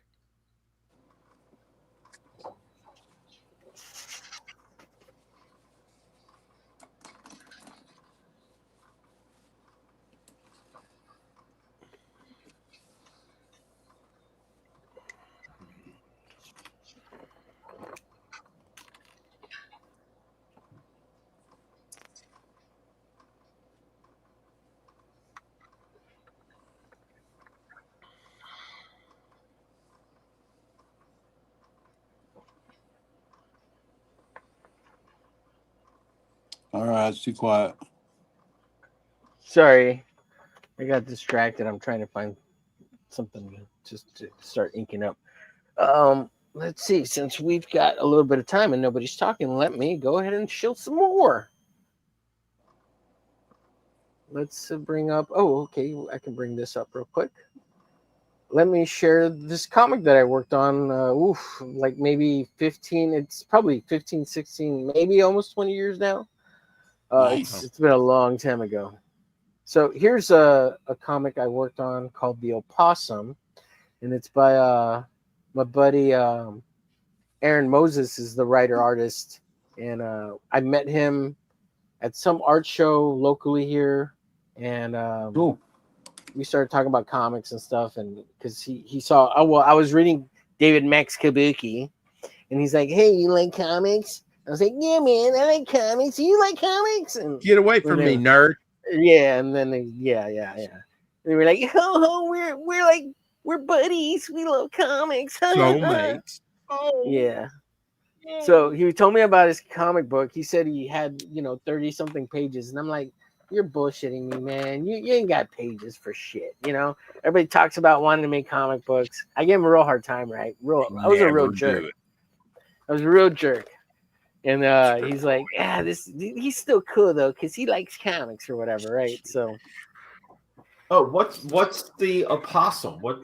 Sorry. this is this is my buddy Aaron's comic, and so I helped him out like to get it like to the point for printing, and he asked me to do the cover, and so I did the cover for him, and I helped him with a little bit of writing on there, editing stuff. And then got kind of getting all the pages scanned and pre-press stuff to get to print, right? So I helped him with that, helped him with the Kablam and the new plan and all that kind of stuff.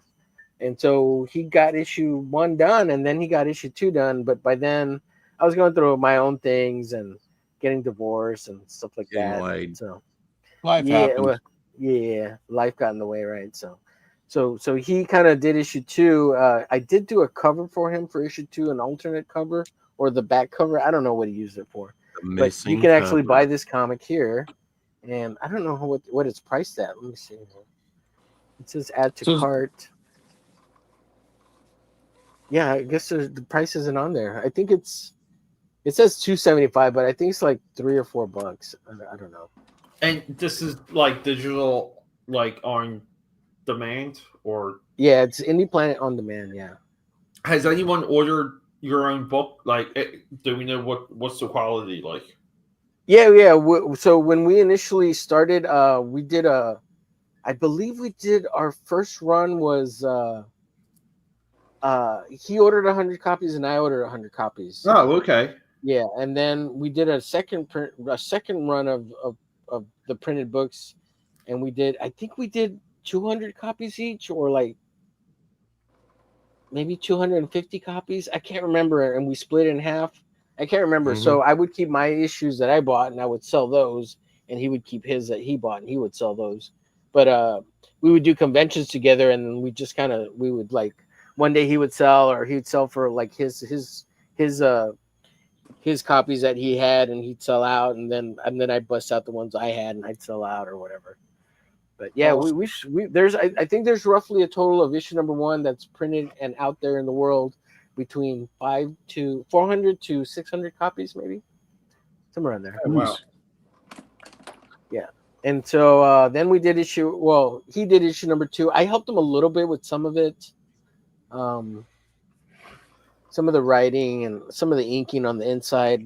And then I had to stop because I was doing my own thing. And I was trying to work on my own comic too. And I was like, well, I helped this guy make one comic. I mean, I should be able to do a comic too. And so I was a little resentful for a little while, you know, but he's got his own thing and he can do it on his own now, you know. So yeah, this one's 28 pages. The other one is 32 pages. Let me see my share here. Let me share issue 2 here. Bless you. This is Thank you. yes, bless you. Here's issue 2 and issue 1. So it's his art's a little rough. Like he's gotten a lot better.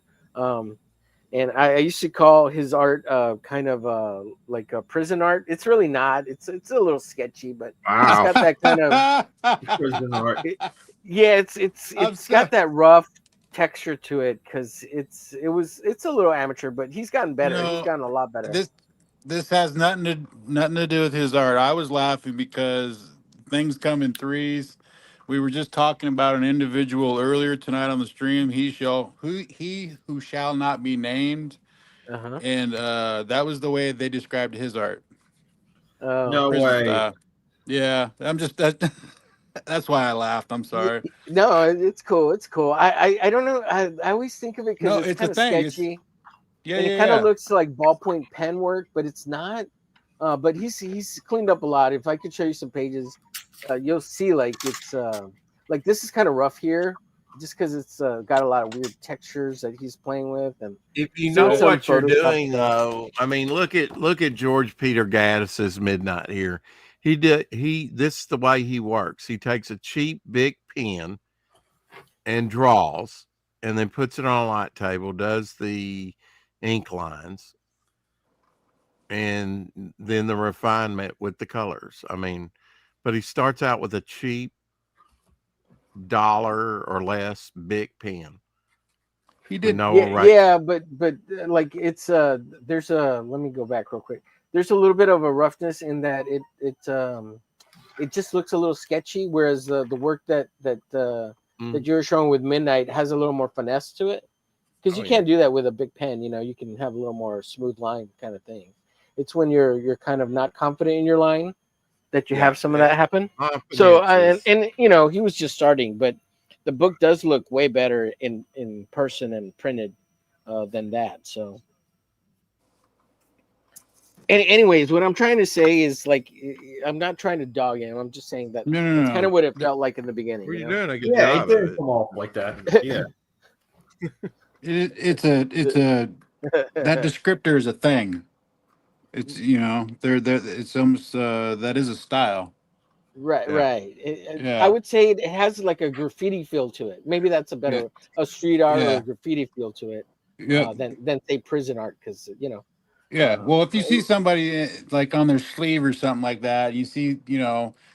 I mean, we can all tell the different artists and stuff like that, and sometimes you just see a different, uh, a different style, Yeah, and it's it's a different always, style. yeah, it's always the case. It's like, well, I got that one in prison. Well, I think Right, exactly. You get it. That's exactly what I was the trying Yeah, most to do. original artists out there. Now, this may be biased, and people can, a little formal training can go a long way, no doubt about it. But the Sure. most creative creators out there, like AKA Pad, like Levi, like myself, like Omer, uh, you know, and probably like Don too, are self-taught to a great extent. Yeah, he's totally self-taught. Yeah, for sure. And let me share this real yeah, quick. agree.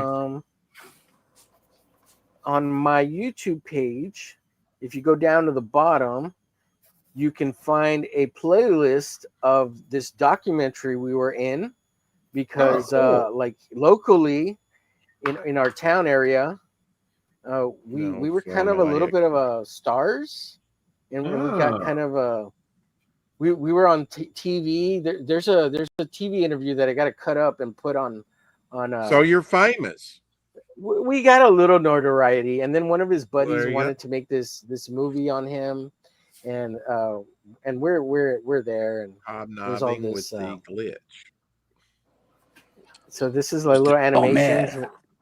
Glitch. Go ahead. Yeah, no, I was letting you do the thing. That's pretty cool. Who did the animation? Yeah, it was. What's that? Oh, so did they just take your artwork and split it apart, or who Yeah, did yeah. the I don't know how. Yeah, they did it. He hired some guy. The guy who did this guy Rick Medina. He did our little documentary on us. Well, on Aaron, right? And I got a chance to do a little interview. It would be cool to do a watch party on it, but go check out that. Maybe some other time we'll do a watch party on this. It'd be cool. And Okay.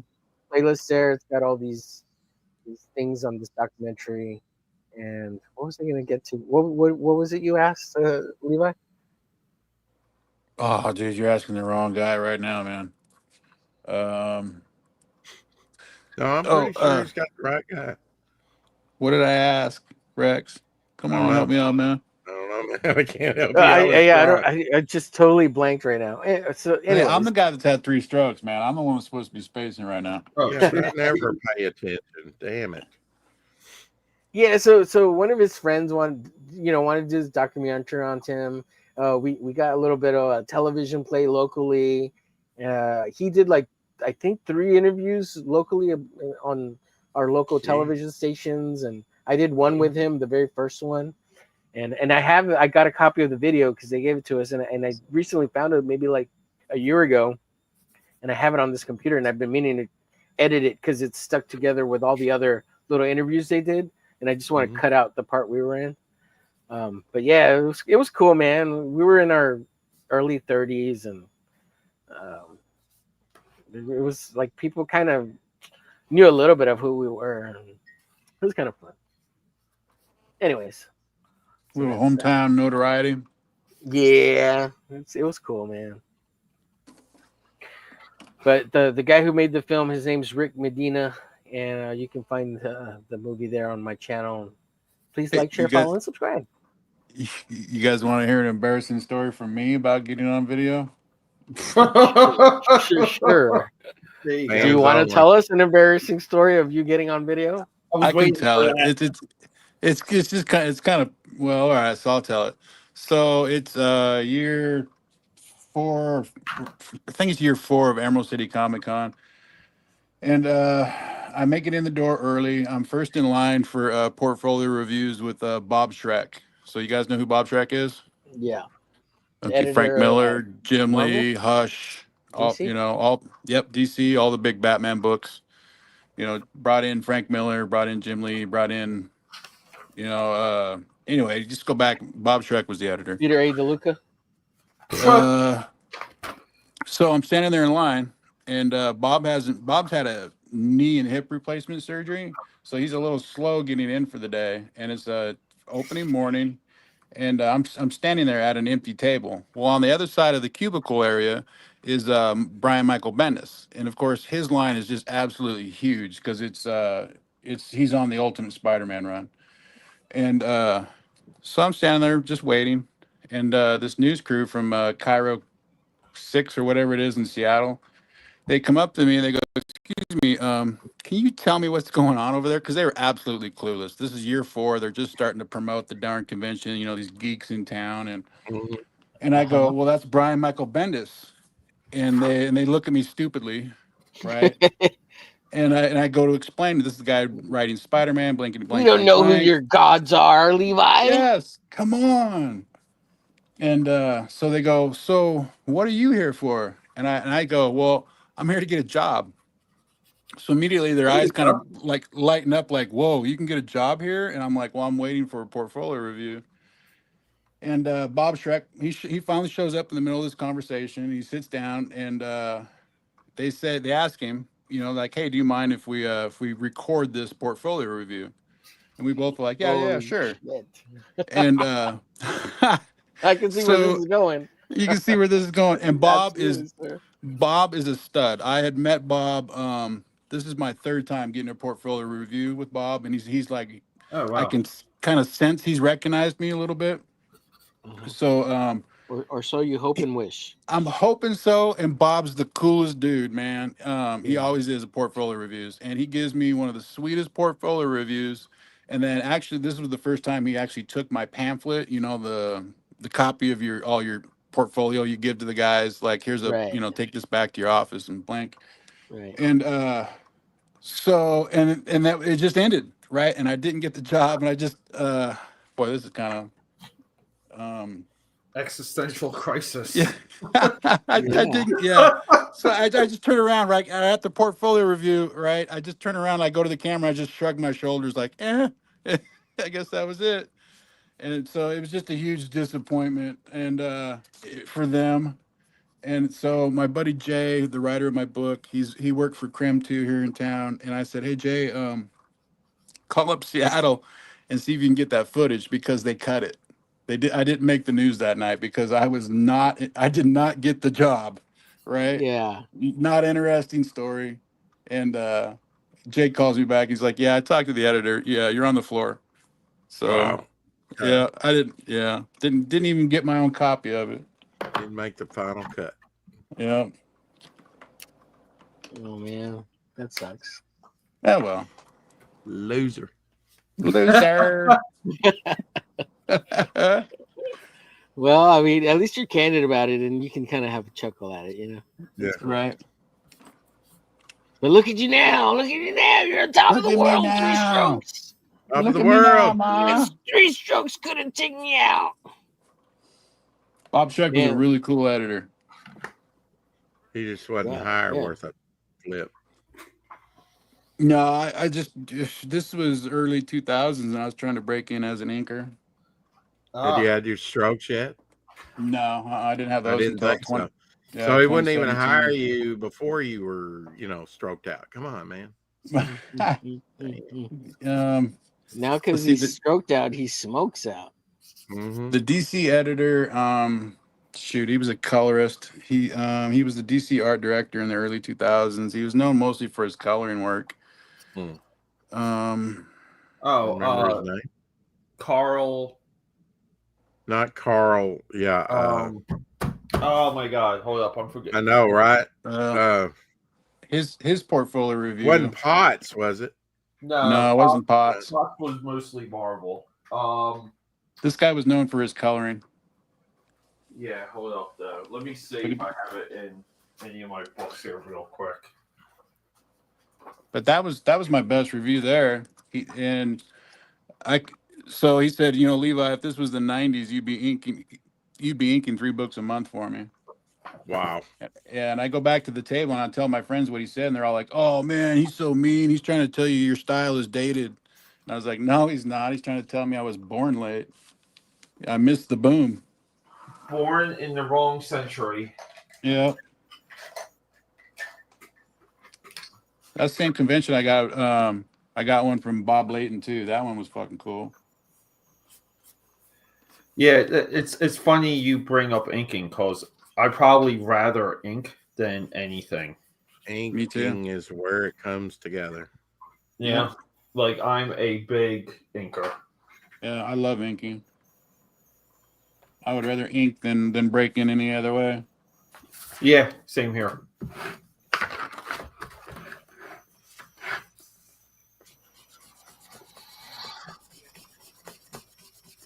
I don't know. I like the whole process. I like all of it, Oh yeah. But the process I hate the most is the writing because I just get so stuck, and I don't know why I get stuck. There's no reason to get stuck, I got a brain. I got the brains. I've done plenty of writing in my life. Yeah, but with comics, it's almost like it's good to lay it out as you're writing it. Yeah. Because that's like the metaphysical part where it's an intangible, it's hard to track what makes a comic book work. Because if you could write it and lay it out at the same time, or at least kind of picture it and get the layouts done, you can kind of add graphic design elements to it, or become a little more designy with your work, if that makes sense. A la Todd McFarlane. Design.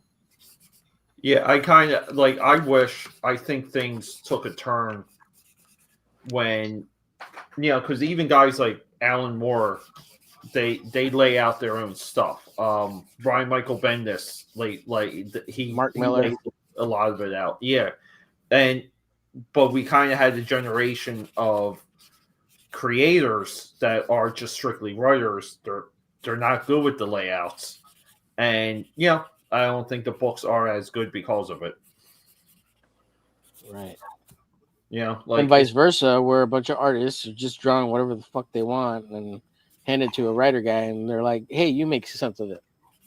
Yeah, but I think when an artist does that, they still create the story in their head, and they're actually connecting the panels and doing a lot of work. I think it's I do feel like, I don't know, part of it's like Marvel method, part of it's not. It's almost like, is the Marvel method even relevant anymore? I would say I don't know many people that even use the Marvel method, especially in indie comics. There's no Marvel method in those right, because I think in indie comics there's a lot fewer people doing the jobs, right? It's usually the same guy I think indie comics is for writers. I don't think it's for people doing, the people that care about artwork. Oh, that's an interesting perspective. Yeah, that's interesting. Tell me more. Yeah. Well, no, I mean, it's if you have to read enough comics to kind of, again, know what the intangibles are. To what most. I'll tell you one thing: most people that create comics cannot tell you what makes a good comic. Oh yeah, but tell me more about this idea that indie comics is more writer based than artist based. Well, it is. I mean, writer centric. Most of the people out there who make their own books, that are the writer / publisher. and they don't know what makes a comic book work. Like, and I don't know, like, I mean, like, I could name names and stuff like that, but just for example, like, since we like talking about it from time to time, right? We look at, we can look at ISOM #1. And do we have to? Do we have to? Yeah, but that's Go a ahead. book. That's a book for the writer. That's not a book for the artist. And there's okay, I can see that perspective, sure. But it's very tough to pin down what makes a comic book good. Even when you're looking at a good comic book, it's very hard to pin it down. And some of it goes back and forth. It's like you sit down. You think it's that hard? I don't think it's that hard. Yeah, I think it's the most difficult thing anyone could walk into. Yeah, I think it's easier to do a lot of other things when it comes to like being a creative person. Oh yeah, I could see that. Yeah, I could get behind that. Yeah, but you know what? I don't think it's that hard in like creating a character or a comic that pulls you in with a little pizzazz and a little bit of Spider-Man and a little bit of Superman and a little bit of Batman. You know what I mean? Like if you remember Kick-Ass. Kick-Ass, the comic pulls you in right from the get-go, and you're just kind of like, what the hell is going on? This is a ride I want to be on. And it's fun and silly. But that kind of like no offense, dude, those are platitudes. Like where does it separate itself? Like, why is it different? Why does it feel good? Like, why is it when you read it, like it becomes a book? These are like characters that exist before you even start reading panel 1. Like, those are the intangibles that you have to be aware of, and they're tough to do. They're almost impossible to do. It's tough.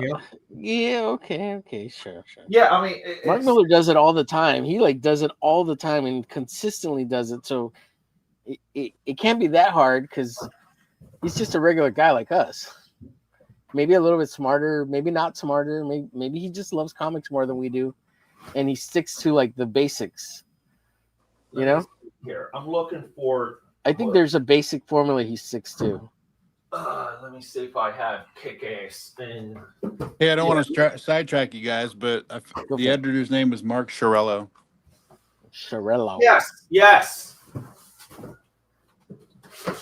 Yeah, you're good. Turned down when he left.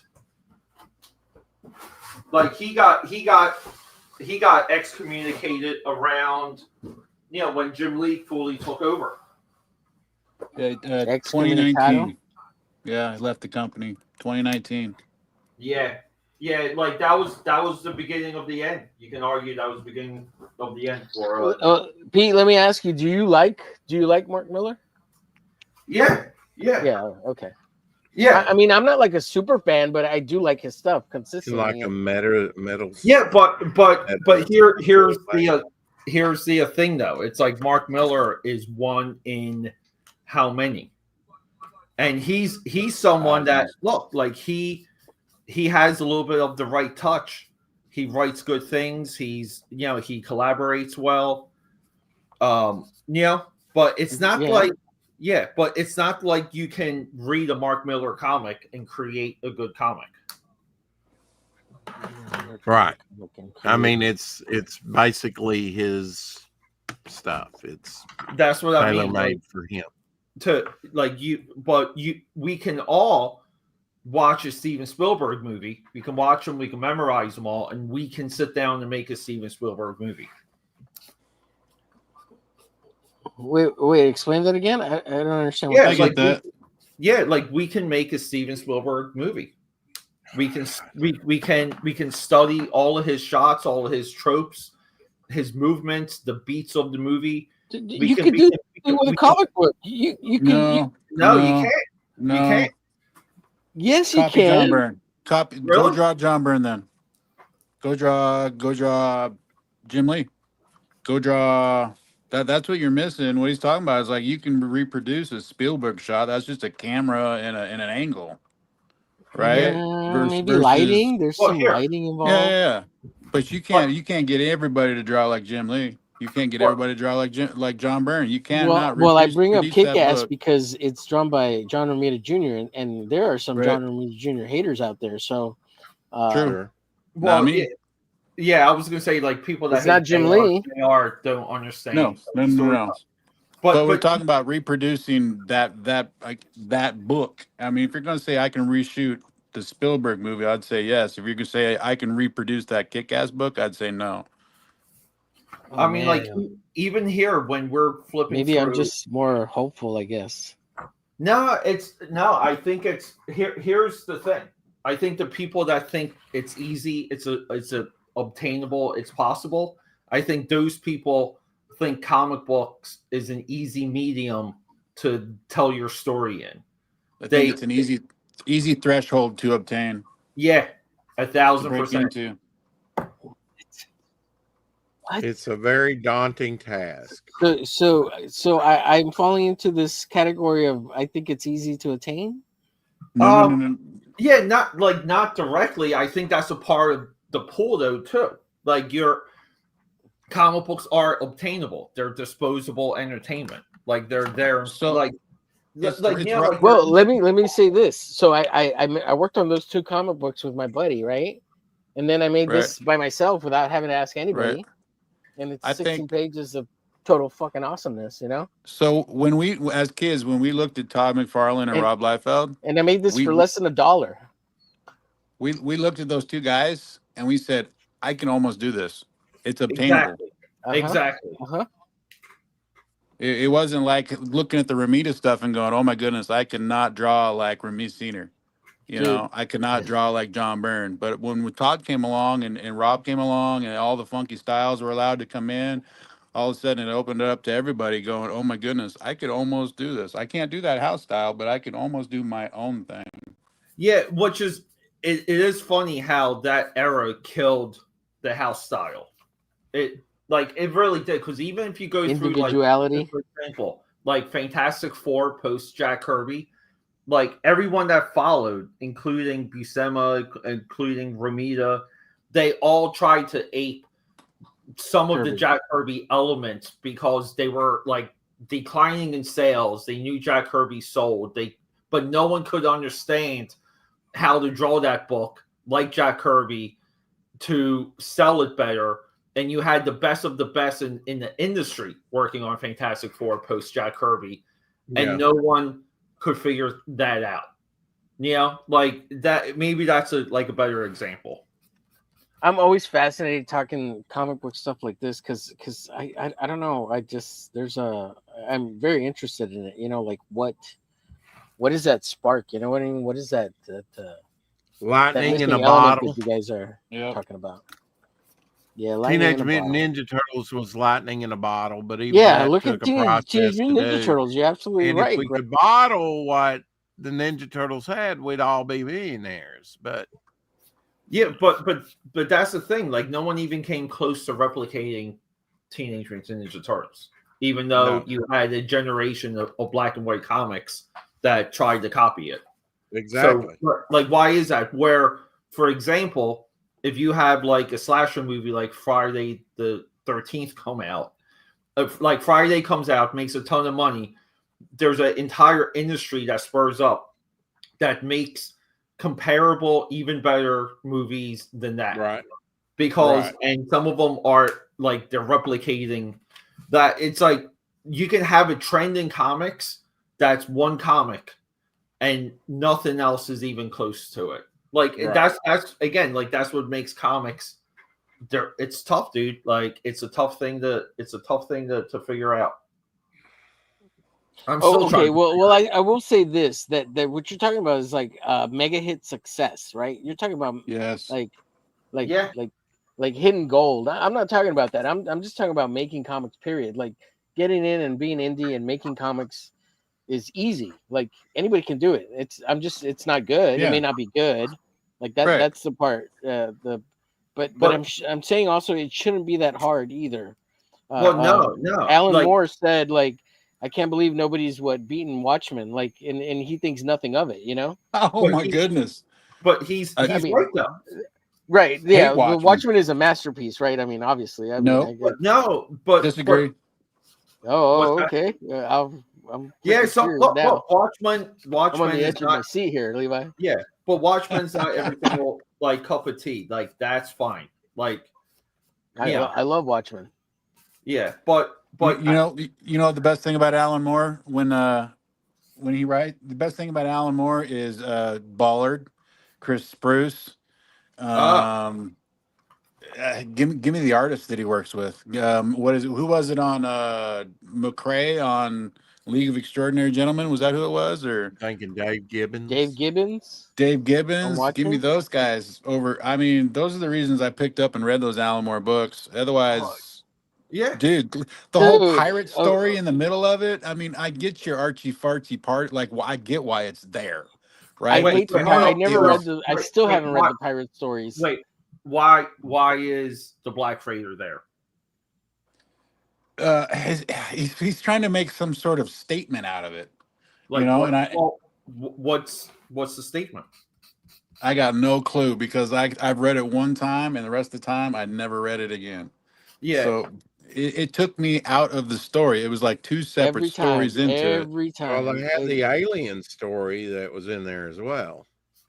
Yes.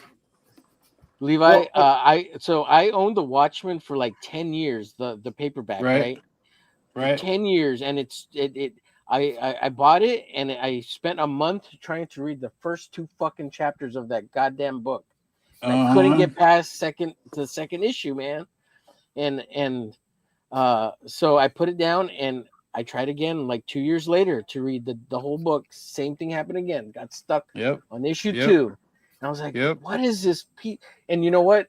It's the writing. I was not a fan of Dave Gibbons. I freaking hated Dave Gibbons' work. I still kind of dislike it, but I can appreciate it now. And it's awesome for what it is. Mm-hmm. And I don't know if Moore did this, but those 9 fucking panel grids on every damn page and never breaking the border killed me. It was like, it was so sterile, you know, each like the panel sizes killed me. Like there was no deviation, you know, and I was just like, this is so boring. This is so boring. And so 2 years go by again. And finally, like the third time around, 3 years went by and I'm like, holy shit, let me read The Watchmen. The movie hadn't come out yet. I don't think it had. The movie was badass. Yeah, well, the movie, I was like, I gotta read this shit before the movie comes out, because if the movie's really good, I don't want to have it influencing me on reading the comic, right? So I finally got past the second issue, and 3 and 4 finally got the ball rolling, and I was like, yes, okay, I see the greatness, and I love Dave Gibbons, right? And I see why Alan Moore's good, and I skipped all the pirate shit because I couldn't bear it, but I read it again, and I read the pirate stuff. And I was really lost with all the pirate stuff, like the whole time. And then I heard Pete talk about it, and I was like, "Oh, that's what they meant with the pirate crap." I haven't heard that episode, and I love it. Pete's videos when he explains stuff. So him saying that, I would like to. Yeah, because it was just. Real quick. Go ahead. Let's kind of let me grab it. So Pete loves The Watchmen. He has like the book of the movie, and like he has the Rorschach mask. He has the suit. He wears what's her name's underwear. I mean, he's got it all. The pantyhose and everything. So let's see if we can find. It might be here. Like, so somebody embiggen you. You don't have to. Yeah, I could find it. I don't know where my colored ones are. So I might be like a couple pages off. So towards the end, the newspaper guy, he talks to the kid, right? And he's like, hey, why do you keep reading that comic? Like he's reading the Black Freighter. And the kid's like, because it makes no sense. So the kid reading the Black Freighter is trying to make sense of this story, and he just sits like on the side of the street. I'm trying to find some like Black Freighter here. Yep. But yeah, so essentially this kid's trying to figure out the comic, and the comic makes no sense. So the comic book within Watchmen is just disposable and stupid, right? So wait a minute. So I've had it right this whole time. It's supposed to be stupid. It's supposed to be stupid. So here's oh my god.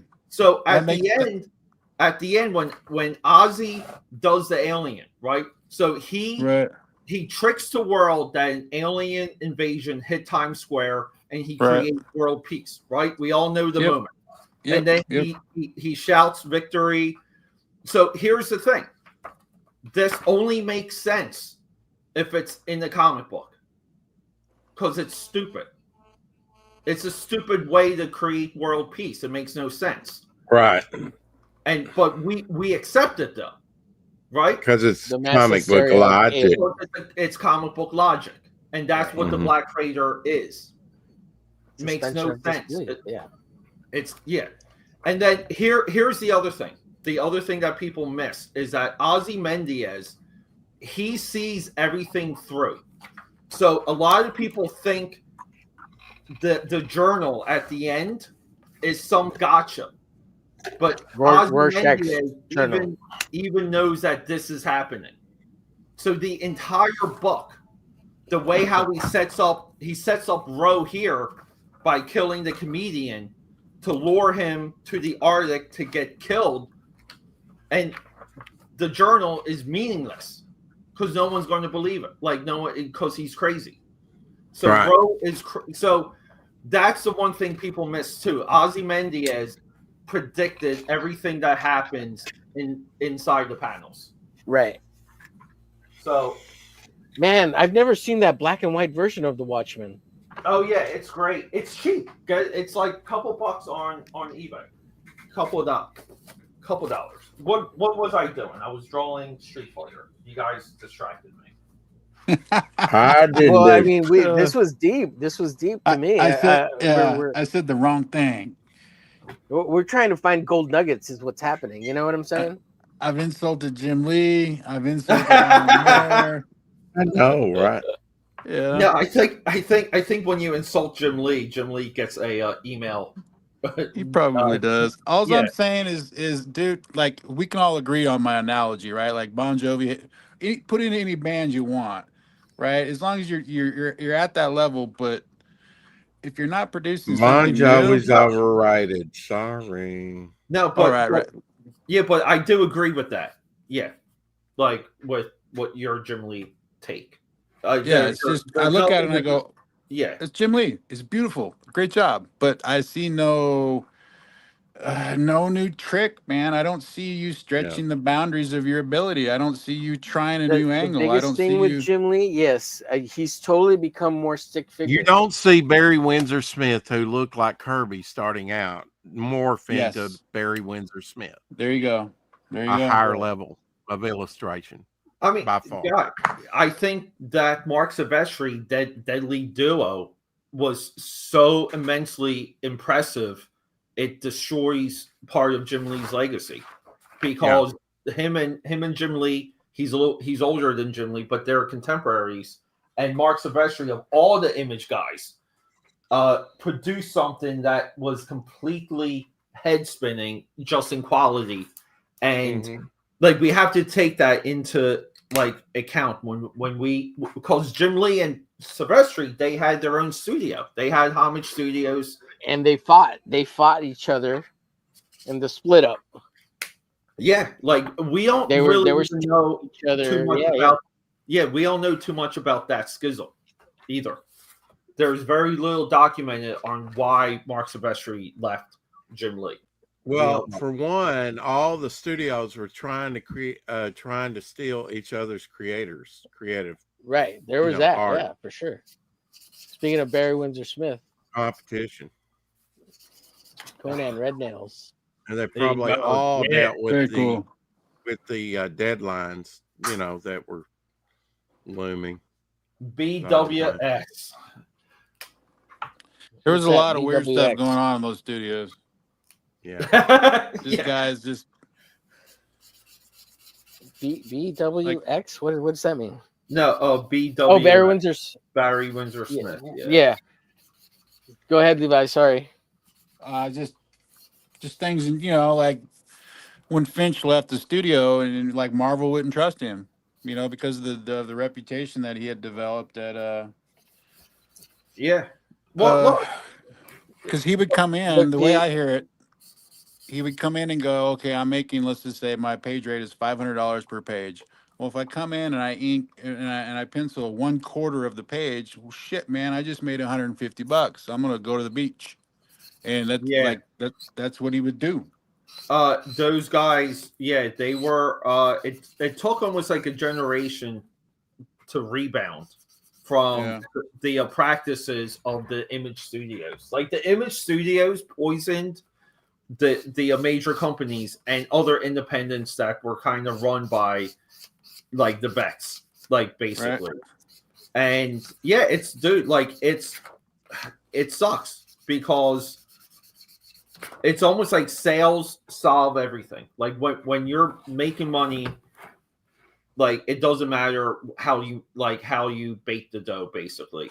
But what happened transitioning out of the 90s by the mid 2000s is that you had to have quality comics to sell comics. Like that initial like the covers getting the attention that they got, a superstar artist being able to move a book, like all that went away. And that's where like the Joe Quesada era of Marvel seized the writers and gave all the power to the writers, and the writers basically like run the books, and that never got surrendered again. And that's kind of where like the superstar artist disappeared. And it was like, hey, like if you're going to work for us, we're going to we're going to dock you if the book doesn't come out. Like you're going to get like penalized. Yeah. And they were wise to it. Like the industry got wise to like image being lazy, we'll say. Right. And a minute ago, Omer, you mentioned about the little tokage going on. About like getting hired because of tokage. There was a shitload of that going on down there too. Tokage? Like smoking dope, weed? smoking weed. Oh, yeah. I mean no, I don't think I meant that. So my buddy Andy, who went down there, he was under Art T-Bear, right, in Hackensack. So he was down there at Wildstorm, and so he would see people come in to the studio and simply, like I said, work an hour and then go to the beach. It's San Diego. Oh, look at that. And what he would do is so they had this thing called the Black Hand, right, where it was basically very nice, the inkers. Apparently a lot of them roomed together, and a lot of them would go over to the apartment and smoke a bunch of dope and stink up the apartment. And my buddy Andy wasn't a smoker, so that was the times where he found it easy. He got more work done at the apartment until the smokers came home, and then he would walk over to the studio. Wow. Oh wow. Huh. So yeah, the funny thing is though with the whole cannabis and inking, the very first, I heard this on Rush Limbaugh like probably 10, 12 years ago. Good reference. Good reference. He was no one brings up Rush anymore.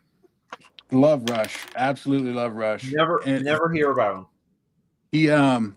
He mentions on his show the very first professional athlete to get a lifetime ban for testing positive for cannabis. Can you guys name the sport? Oh. Name the sport? Name the sport. You guys are going to be like, no effing way. Is it basketball? It's a sport. Nope. Oh. Is it what'd you say, Rex? Hockey? Nope. No, it's that curling one with the fucking ice thing. Nope. No. You guys are going to hate this. Tell you us. Guys ready? I'm ready. Professional dart thrower. No, get out of here. Yes, What? yes. Because so think about the medical uses for cannabis. One of the major medical uses is MS patients. They get the jittery fingers like this, right? Their hands they can't quit Oh, shaking, uh-huh. and you let them smoke marijuana, and all of a sudden it calms down it calms down the nervous system. So they Yeah. figured by this guy going out and toking in the parking lot before he went and No. threw darts, he had an Oh. unfair chemical. Yeah, he had an Yeah. unfair advantage. They got him out from what do they call that? Not medical enhancements, but you guys know what I'm saying. Like Yeah. he's taking drugs to performance enhancing drugs is what it was. PSD. Yeah. Yep. Hey Pete, I Marijuana. got some stuff I want to show you real quick because of some of your recommendations. Oh Or yeah, your- yeah. Did Let me you see, talk let me about see. your books or whatever, or what you want to read? So I bought this, the Ultimate, because you went over the David Finch stuff. and Yeah. So I got the omnibus, which has more than just the David So- Finch stuff. The one you want to read in that is the one where Wolverine meets the kid in the cave. Because when the kid hits puberty, which is what's supposed to activate the X Factor gene, he kills his hometown. And they send in Wolverine to kill him, and Wolverine like gives him a beer. The kid drinks a little bit of the beer because he's like, he's not old enough to drink, and then Wolverine like kills him. That's like the best Ultimate Yeah. issue. For Ultimate. Yeah, that's the David Finch one right there, right? Yeah. Yeah. Well, So I Look got at it what for David Finch did on New Avengers. He I helped, have that one coming Avengers next. It hasn't gotten here yet. Yeah. he helped in the sort of Avengers Check this out, Pete. becoming more popular than X-Men. Oh, Lone got it. Ranger. I've I got got it. some of the floppies. Yes. Let me Sorry, know how Cassidy. that is. Like when you get into that, just text me or like whatever. Just message Did Cassidy do the insides or just the covers? Just the covers, sir. Just the covers. Just the yeah. covers, yeah. But What is it's not too interior? bad. It's pretty good. That's somebody we're gonna miss, Cassidy. I mean, he did some awesome Captain America covers. Yeah. Yes. Yeah, I think Cassidy handled the last great run of Captain America, which was the Marvel Knights one, the post 9/11 Marvel Knights Captain. Like I think it was 6 or 8 issues. Yeah, I'd agree on that. And since I was on the David Finch kick, I picked this up because he did all Yeah. the covers for this, the Savage Avengers, and seeing Conan and Wolverine together with Punisher and it's just fucking insane. It's great. It's really good. Again, that's kind of the new X-Men thing where you take your most popular characters and you put them on a team. And that's why Adventure Comics should have never been canceled over at DC. These should have put the most popular characters. It was an anthology. It just celebrated one of their oldest titles and they canceled it. Damn. This book was so intriguing to me that I actually looked through a couple of pages and then I started actually reading it because it was just so cool seeing Venom, Conan, Wolverine, Punisher, and Elektra, and I guess his character Voodoo, which I don't care about. But those other ones, like, what are they doing together? It was so fascinating. I was just like, I'm reading this, and I was reading like 5, 6, 10 pages in. I'm like, I gotta stop. I'll just start reading it from the beginning. I'll stop. Oh no, dude! I'm all for if you buy a comic book trade paperback, just open it and start reading because you want to replicate what it would have been like to buy the floppies, and you may have like come in on like 2 issues into a 5-issue storyline, and you kind of want to trigger the idea of reading things backwards and forwards. Right? Yeah. Yeah, So like that. this did hit that thing for me. The little nugget. It wasn't maybe it wasn't a gold nugget, but it was definitely like a silver nugget. Yeah, it was a turd. No. You It just was thought pretty it damn good. glistened in the light. No. It was good. Mm-hmm. But Yeah, this is the one this is the finger to Jim Lee. Yes. The what? The That's middle Who finger to fingered Jim Jim? Lee. Who fingered Jim Lee? What? Oh, The 3-finger I had- salute. you could always give him the shocker. Yeah. I haven't read it, but I've looked through it many times, and it's just damn good. It's just like, what is going on? He's using ballpoint pens. He's using the shittiest pens you could ever imagine to ink this thing, and it still looks amazing. I haven't seen it yet. I'm a little. My son informed me of his opinion on it, so I'm a little. I don't know. I have really high hopes for that book. The shit looks beautiful. It is, and you get the black and white version if you buy the trade in the back of it. Wait, it's got the black and white. Yeah, and here's the thing. You can own and love a run of a comic and not read a single panel. I don't think you're doing any type of like disservice to anything if you like admire what like, because we're dealing with a visual medium. Like a lot of people like movies. They like Michael Bay movies because they have the golden glow and the slow motion, and if people can enjoy movies for the visual or going to a museum and enjoy painting. Absolutely, Pete. I totally agree with that. You could love the book for just this one drawing and own the book just because of this one drawing. Right. Or this one panel. Yeah, absolutely, for sure. Yeah, and I think we're in a little bit of an age where like we criticize things, and like when it's like, oh, like how can you know this is good? You didn't read it. It's like, well, right. It's way easier to criticize than it is to praise, isn't it? Sometimes. Yeah. And like I encourage people, like if you like a comic, fuck it. Like you don't have to read it.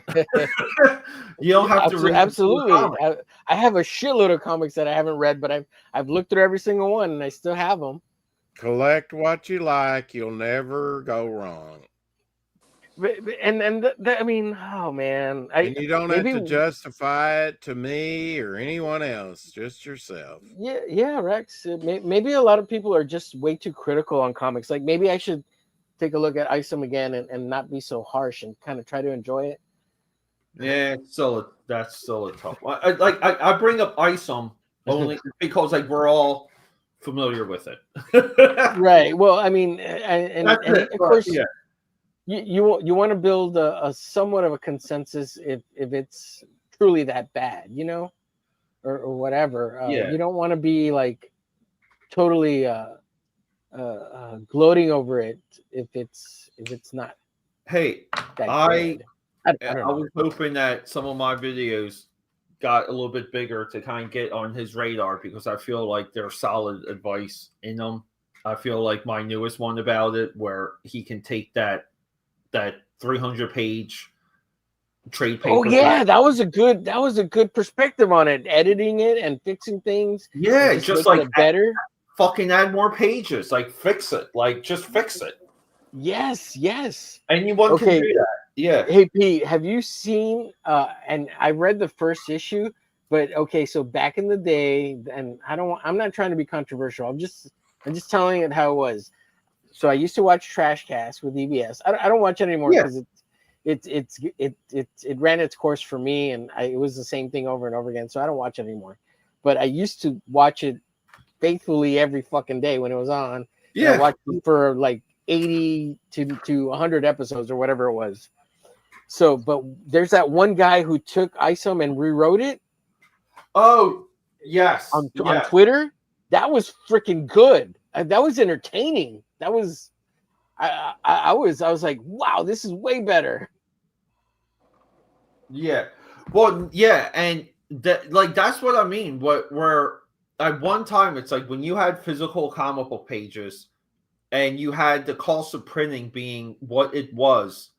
When things are digital, you don't have the physical artwork, so you can add pages, you can subtract pages, you can redraw pages or redraw panels, you can add new characters for minimal effort and minimal cost. You can do nearly anything, and that's what the whole Rippleverse needs. It just needs Like it's like, hey, we got because like some of it's there, like some of the characters are Yes, there. I agree with you on that. Yeah, But- like it like needs a some of it- revamp by one head writer to make it consistent through and through with all the characters and all the writing and the different titles. I think it would be a big deal. I think it would, and I think it would work. Yes, I agree with you entirely. I thought that video was fantastic. Hey Levi, Yeah. let me tell you this: if you are a fan of Mark Silvestri at all, you will love this book. You'll love it. I am, and see, my son's problem with it is the inking. So Awesome. Rex. and I'm like, he's had such like, in order to nail Silvestri, you have to have that style, and it takes a certain. There's only certain inkers that can like nail that on a regular basis. Like me, yeah. every time I ink him, I look like Dan Green.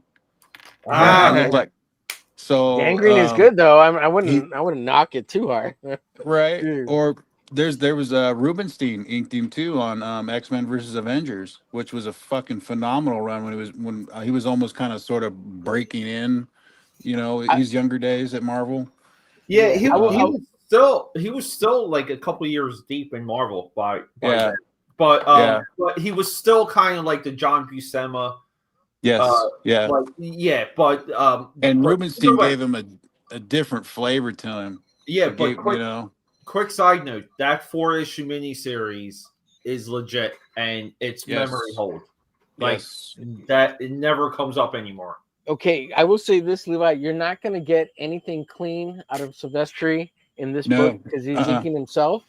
So it's way looser, but it's all there. And all those guys you really like on the X-Men stuff and Marvel stuff, they cleaned them up just a little bit, like just to make the blacks more consistent, I would say. But it's all there, man, and you could see it's more Silvestri than anything else because Silvestri makes my top 5. Yeah, he's so good. So who do you like to ink Silvestri to really show stuff? Well, okay. Yeah, because I've sat in the studio with Andy Owens and Jason Gorder, so to see them do the Top Cow style it's to just see them use. It's a beautiful thing. Just you watch what is it, Live Say, and he uses this technique where he holds his nib like this, and he comes in and he does the thick to thin like this, right? He does his pullouts like this.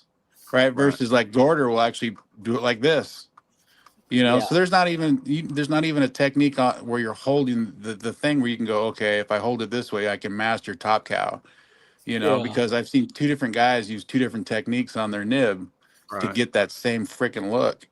Yeah, because some of it's really like it's like a pop of thick to thin.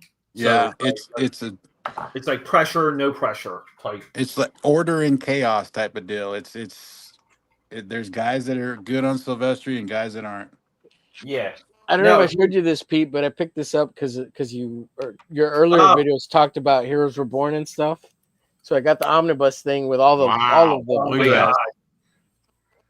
All the Jim Lee and that's a doorstop. Wow. Yeah, this is a massive. Yeah, it's. Hold that up and show it to us for about 20 minutes. The official end of the original Marvel timeline is Heroes Reborn. What I'm getting out of this is Omer's loaded. He's got man. This is built up over time, bro. This is not beyond the digital. It's these massive tomes. Well, actually I got this one. I think you got it on sale for like $50 or $60, maybe. Oh yeah. Well, normally it's like 120 or something like that. So yeah, I did a little eBay hunting to try to get it kind of cheap. That's good. Yeah. Yeah. You can come up with some stuff. Heroes Reborn still has the greatest origin of any Falcon because it's the only Falcon that believably has superpowers because he drinks Captain America's blood. Oh, really? Yeah. Like Falcon gets hit, and Steve Rogers like slices his hand on the shield and drips the blood into Falcon's mouth, and that's how he becomes a superhero. Yeah, some of this work is amazing. What's your opinion on Ryan Benjamin? Yeah, like he's a career guy. He's there. Like he was that second wave that could keep a deadline, and he kept he was a worker. Drew a lot of grifter. Yeah, like he kept he was just part of those guys that could come in and do a book in 1 week. So I really like Ryan Benjamin. Like I like his work, but I hate when he talks about the process. Yeah. Well, I mean, like that's a little bit up to the point we were talking about earlier, where it's hard to define like how do we make a good comic, how do you draw a good comic, and like it's a little bit of a grift when people kind of Three things: practice. Exactly. Yep. Do the work. You guys were talking about ordering used books. I ordered this one. This is my son's not listening. This is Batman Noir, the hardcover. Ordered it online. Look at this shit. Damage. Oh. It showed up like this. It literally showed up like this. Yeah. I mean, look at that gigantic freaking tear down there. What the hell? Geez. Yeah. No bubble wrap? Nothing like this. And then the post office comes along and says, hey, this showed up this way. We repackaged it. So this is what the post office gave me. After whatever package this guy's sent it to me in, apparently fell apart or something. I don't know. That's effing ridiculous, dude. Yeah, that's not cool. Thanks. That was a gift for somebody. Yeah. You ruined Christmas. Christmas is ruined. Who needs the Grinch? We got the post office. If you're a postal worker, sorry. Happens way too often, though. Hey, Haldier's back. Huh. Good to see you, sir. Thanks for coming back. Brad retracted a message. I haven't been keeping up with the chat. Sorry, guys. Controversial.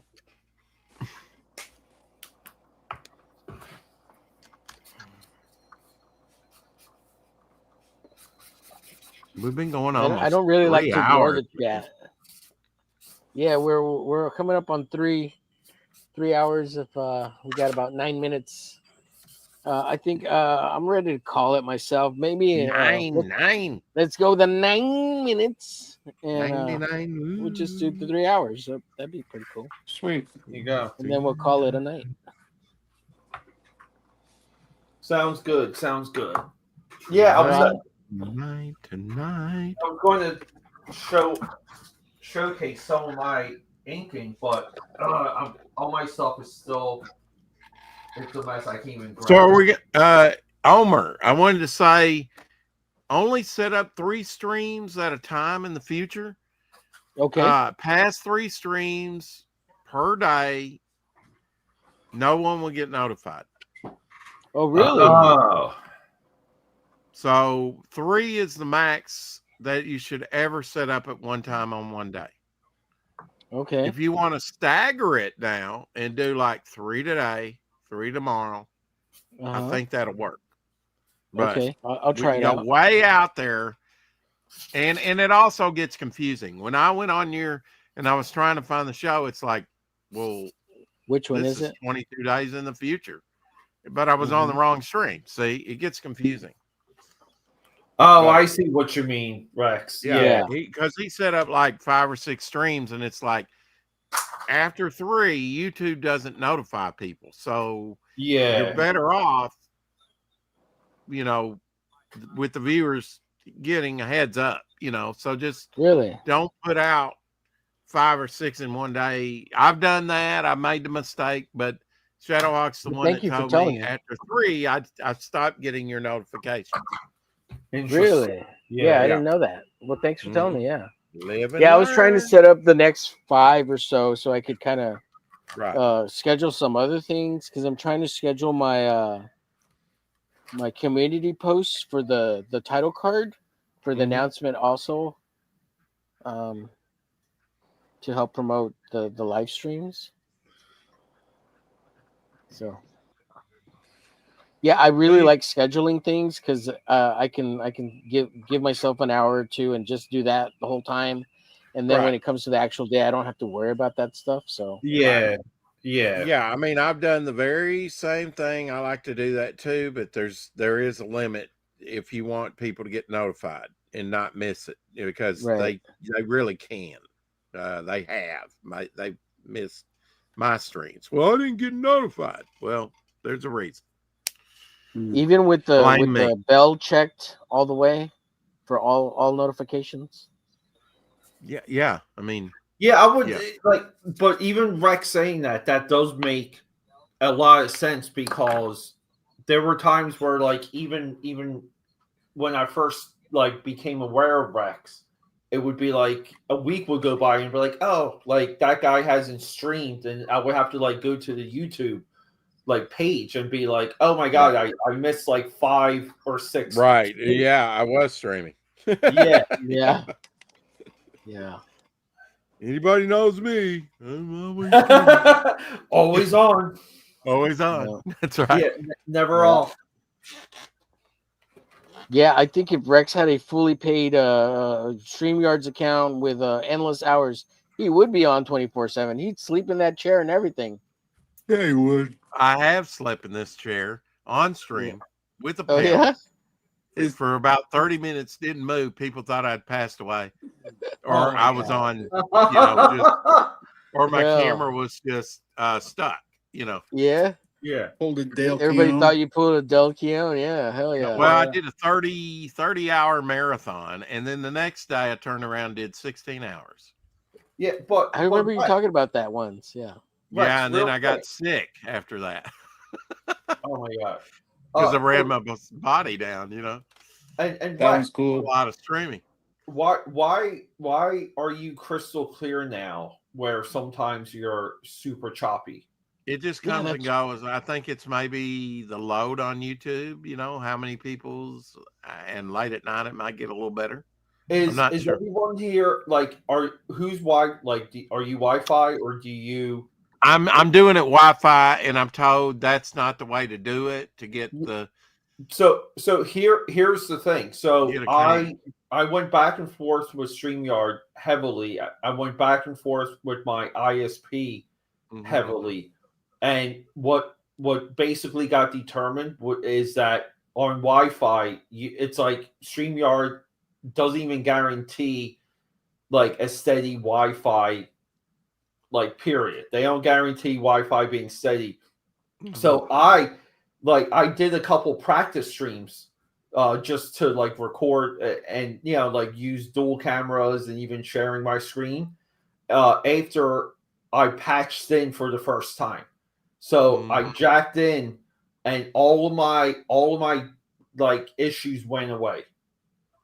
And so I kind of say that now for like everything. Like anyone that uses StreamYard, you have to get patched in if you're going to like just try and be consistent and be regular and put the time into it. Yeah. With the cable, right? You're talking about yeah. Like patch in, because I'm not joking, guys.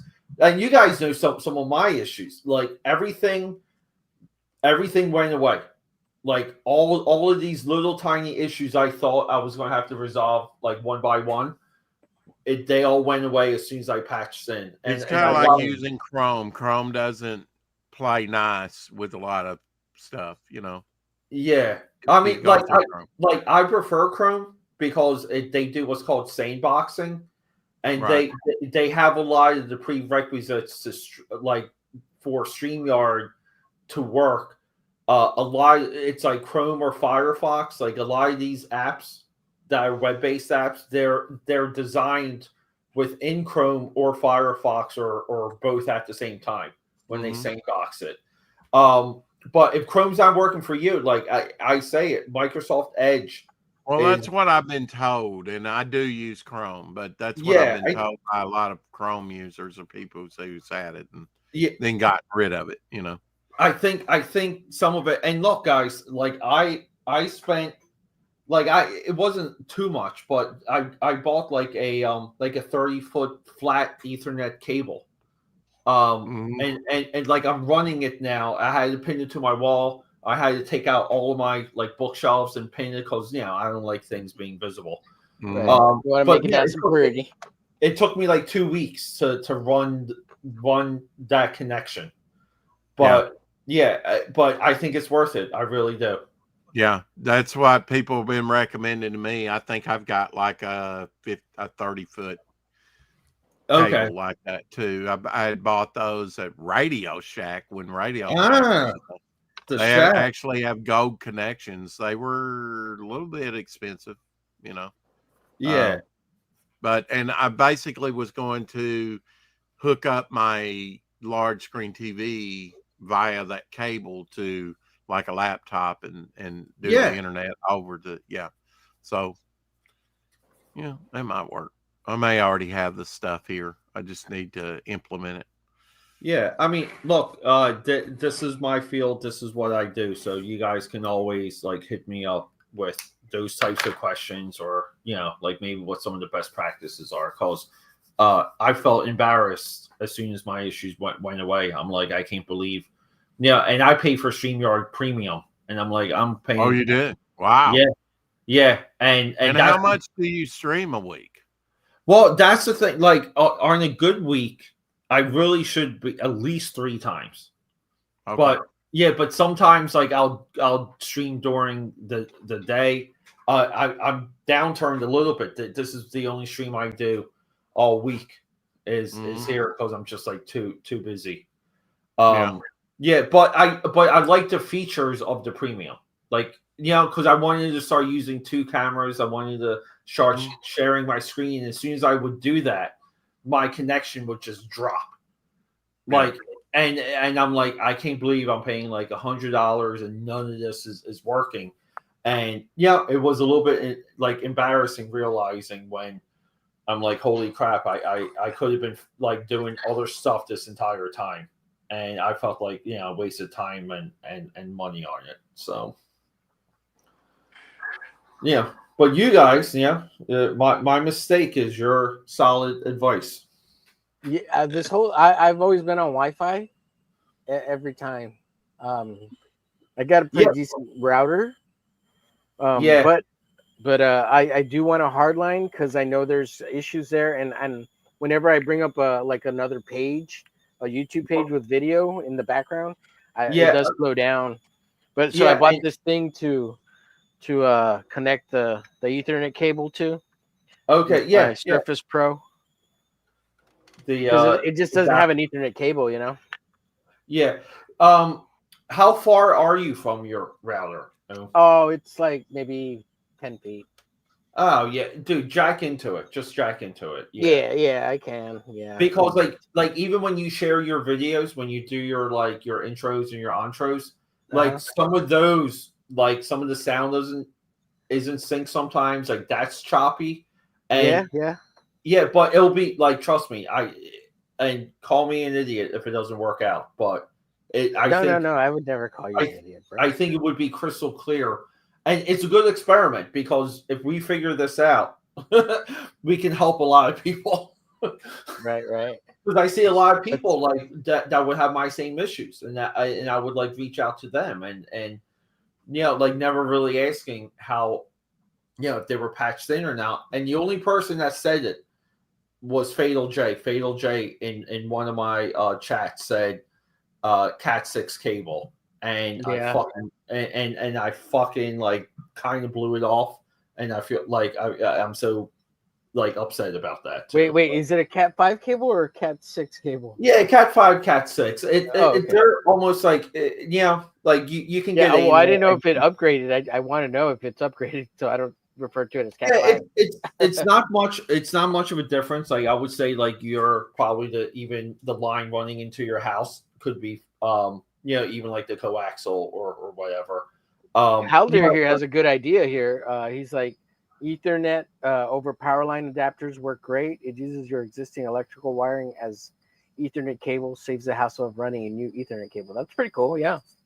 Power over Ethernet, PoE. POE. Yeah. But, All right, gents. yeah, Before guys. we go, Yeah. Thanks for hanging out. yeah, I'm gonna promote Right. Levi real quick at And the Levi, end because yeah. I don't think I've shown his stuff yet. Let me show it. You're more than welcome to take off if you want to take off. Otherwise, I will play some videos here at the end after I promote Levi here. But I can't believe it. Levi, if you want to, if you want to see Levi's stuff, he's here on YouTube's. He doesn't have a lot of stuff on YouTube, so he needs some backers and followers. So go subscribe to Levi Skeen on YouTube. But he also has a page called Galaxy Memorial Park.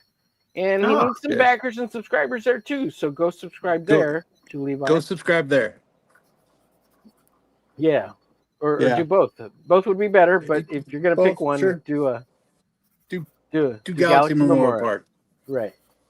So please subscribe to there, and you can always find Levi on the Madness Comic Network, which I meant to bring on there. He's always on there, but so he never talked about his own page because he's always talking about their page.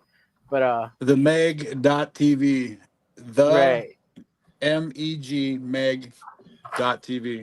What happened with that app? Right, they were trying to crowdfund an app. Did that ever complete? The Roku thing? Yeah. I would hate to misspeak on it, but Madness Network is moving to Roku next year, as far as I know. Cool. I asked Pops about it, Pops Van Sant about that, Peter, and he said they needed to get some licenses before they could jump onto the Roku thing. So, but he got all that worked out. Yep. Cool. Yeah. So as cool as Levi is, he never promotes himself. So I wanted to make sure to promote him as an individual and not necessarily part of the Madness Network all the time. But he's over there too. Like I do want to promote the Madness too because they're really awesome, and I'm over there hanging out with them on the Saturdays and Tuesdays and the Mondays and the Sundays, and I love it. Just a whole crowd of people drawing, and anybody can come and jump in.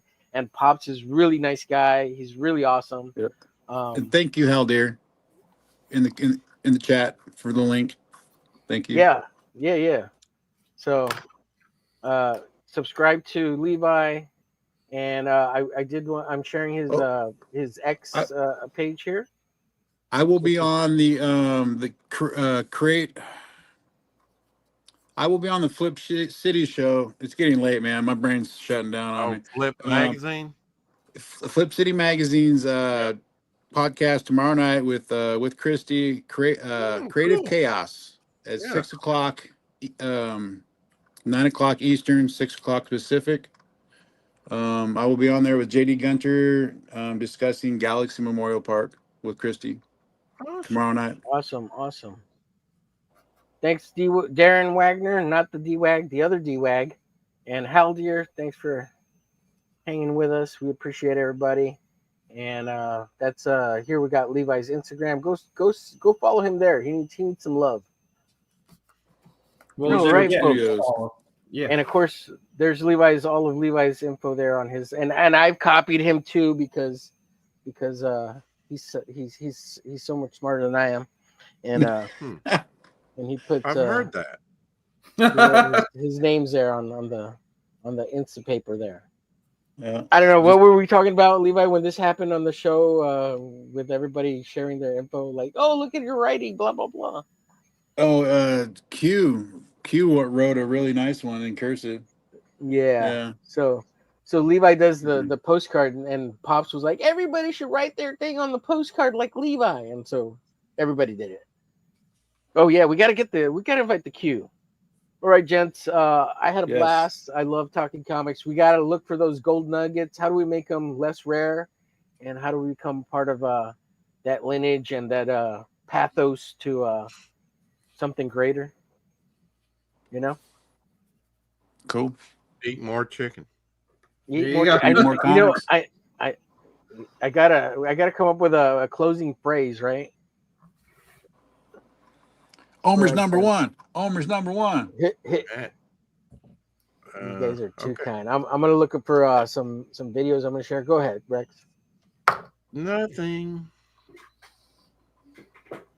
Nothing compares to you. To Levi. Oh, thank you. Thank you, Rex. You're welcome.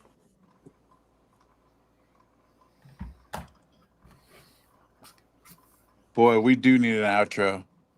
Yeah. How about the regular ones? How about jazz hands, everybody? Jazz hands. I'm looking for some videos to play. You guys can jet if you want. No, I'm gonna play one I'll or be two here. videos here. Yeah, it's all good. Appreciate you, Levi. You're more than welcome to hit the sack, bro. I know you sound tired, so it's all Yeah, good. my brain's I'm struggling with words. They suck. You're English. good, bro. Don't make me kick you, Levi. I know. Kick me, man. I might have my fourth stroke. Help me. Shit. Oh man. Thanks for having me on, guys. Peter, it was nice seeing you. Yeah, pleasure. Later, buddy. Yep. Later, Rex. Yeah, Pete. Yeah, he's gone. I enjoy your videos, man. I enjoy your commentary. I've watched a shit ton of them. Oh my God, thank you. Yeah, no problem, man. I'm honestly, God, I'm flattered. Yeah, it's like I said, you're talking about the quality of your videos. You know, you put on a great show for sure. Thank you. Oh, more to come. I'm just trying to crank up the frequency too. So, right, expect more. Yeah. And it's go ahead. I was gonna say it's always the gotcha headlines that get me. Like Rob Liefeld blocked me. Yeah. Like, oh, I gotta watch this one. The fucker did though. Hey, next time I got a great Rob Liefeld story. If you guys want to hear it next time. I have a few. We can do Rob Liefeld stories. Okay. Yeah. All right. Very cool. Take it easy, guys. Yeah, I'll talk. Later. I'll find you on social, Levi. All right, cool, man. Later, Talk to you guys Levi. later.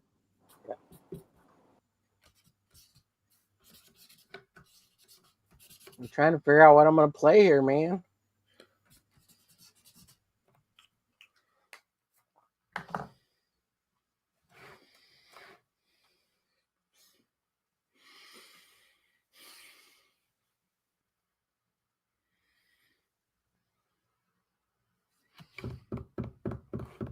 There it was, the birth of my dick. The most significant thing to ever happen in our species. Now, that makes for some interesting phenomena. My dick begins to grow. My dick. My big-ass dick. The most powerful dick in the world.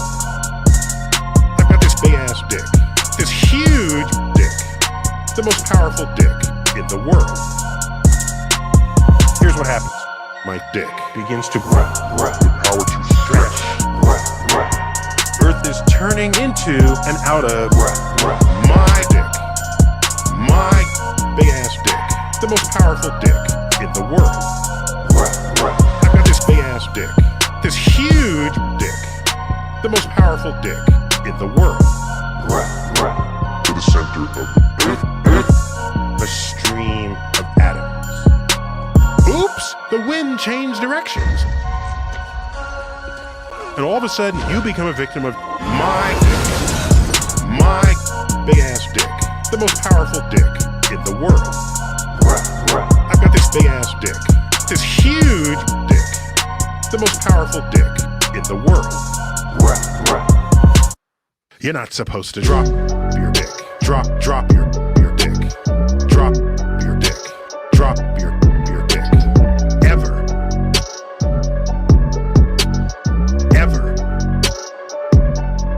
You're not supposed to drop your dick. Drop your dick.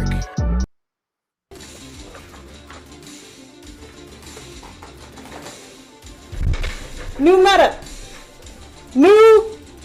meta. Best meta to date, I believe. Can't feel my mouse. It just takes some getting used to. Oh, there it is. Here's my mouse. Okay.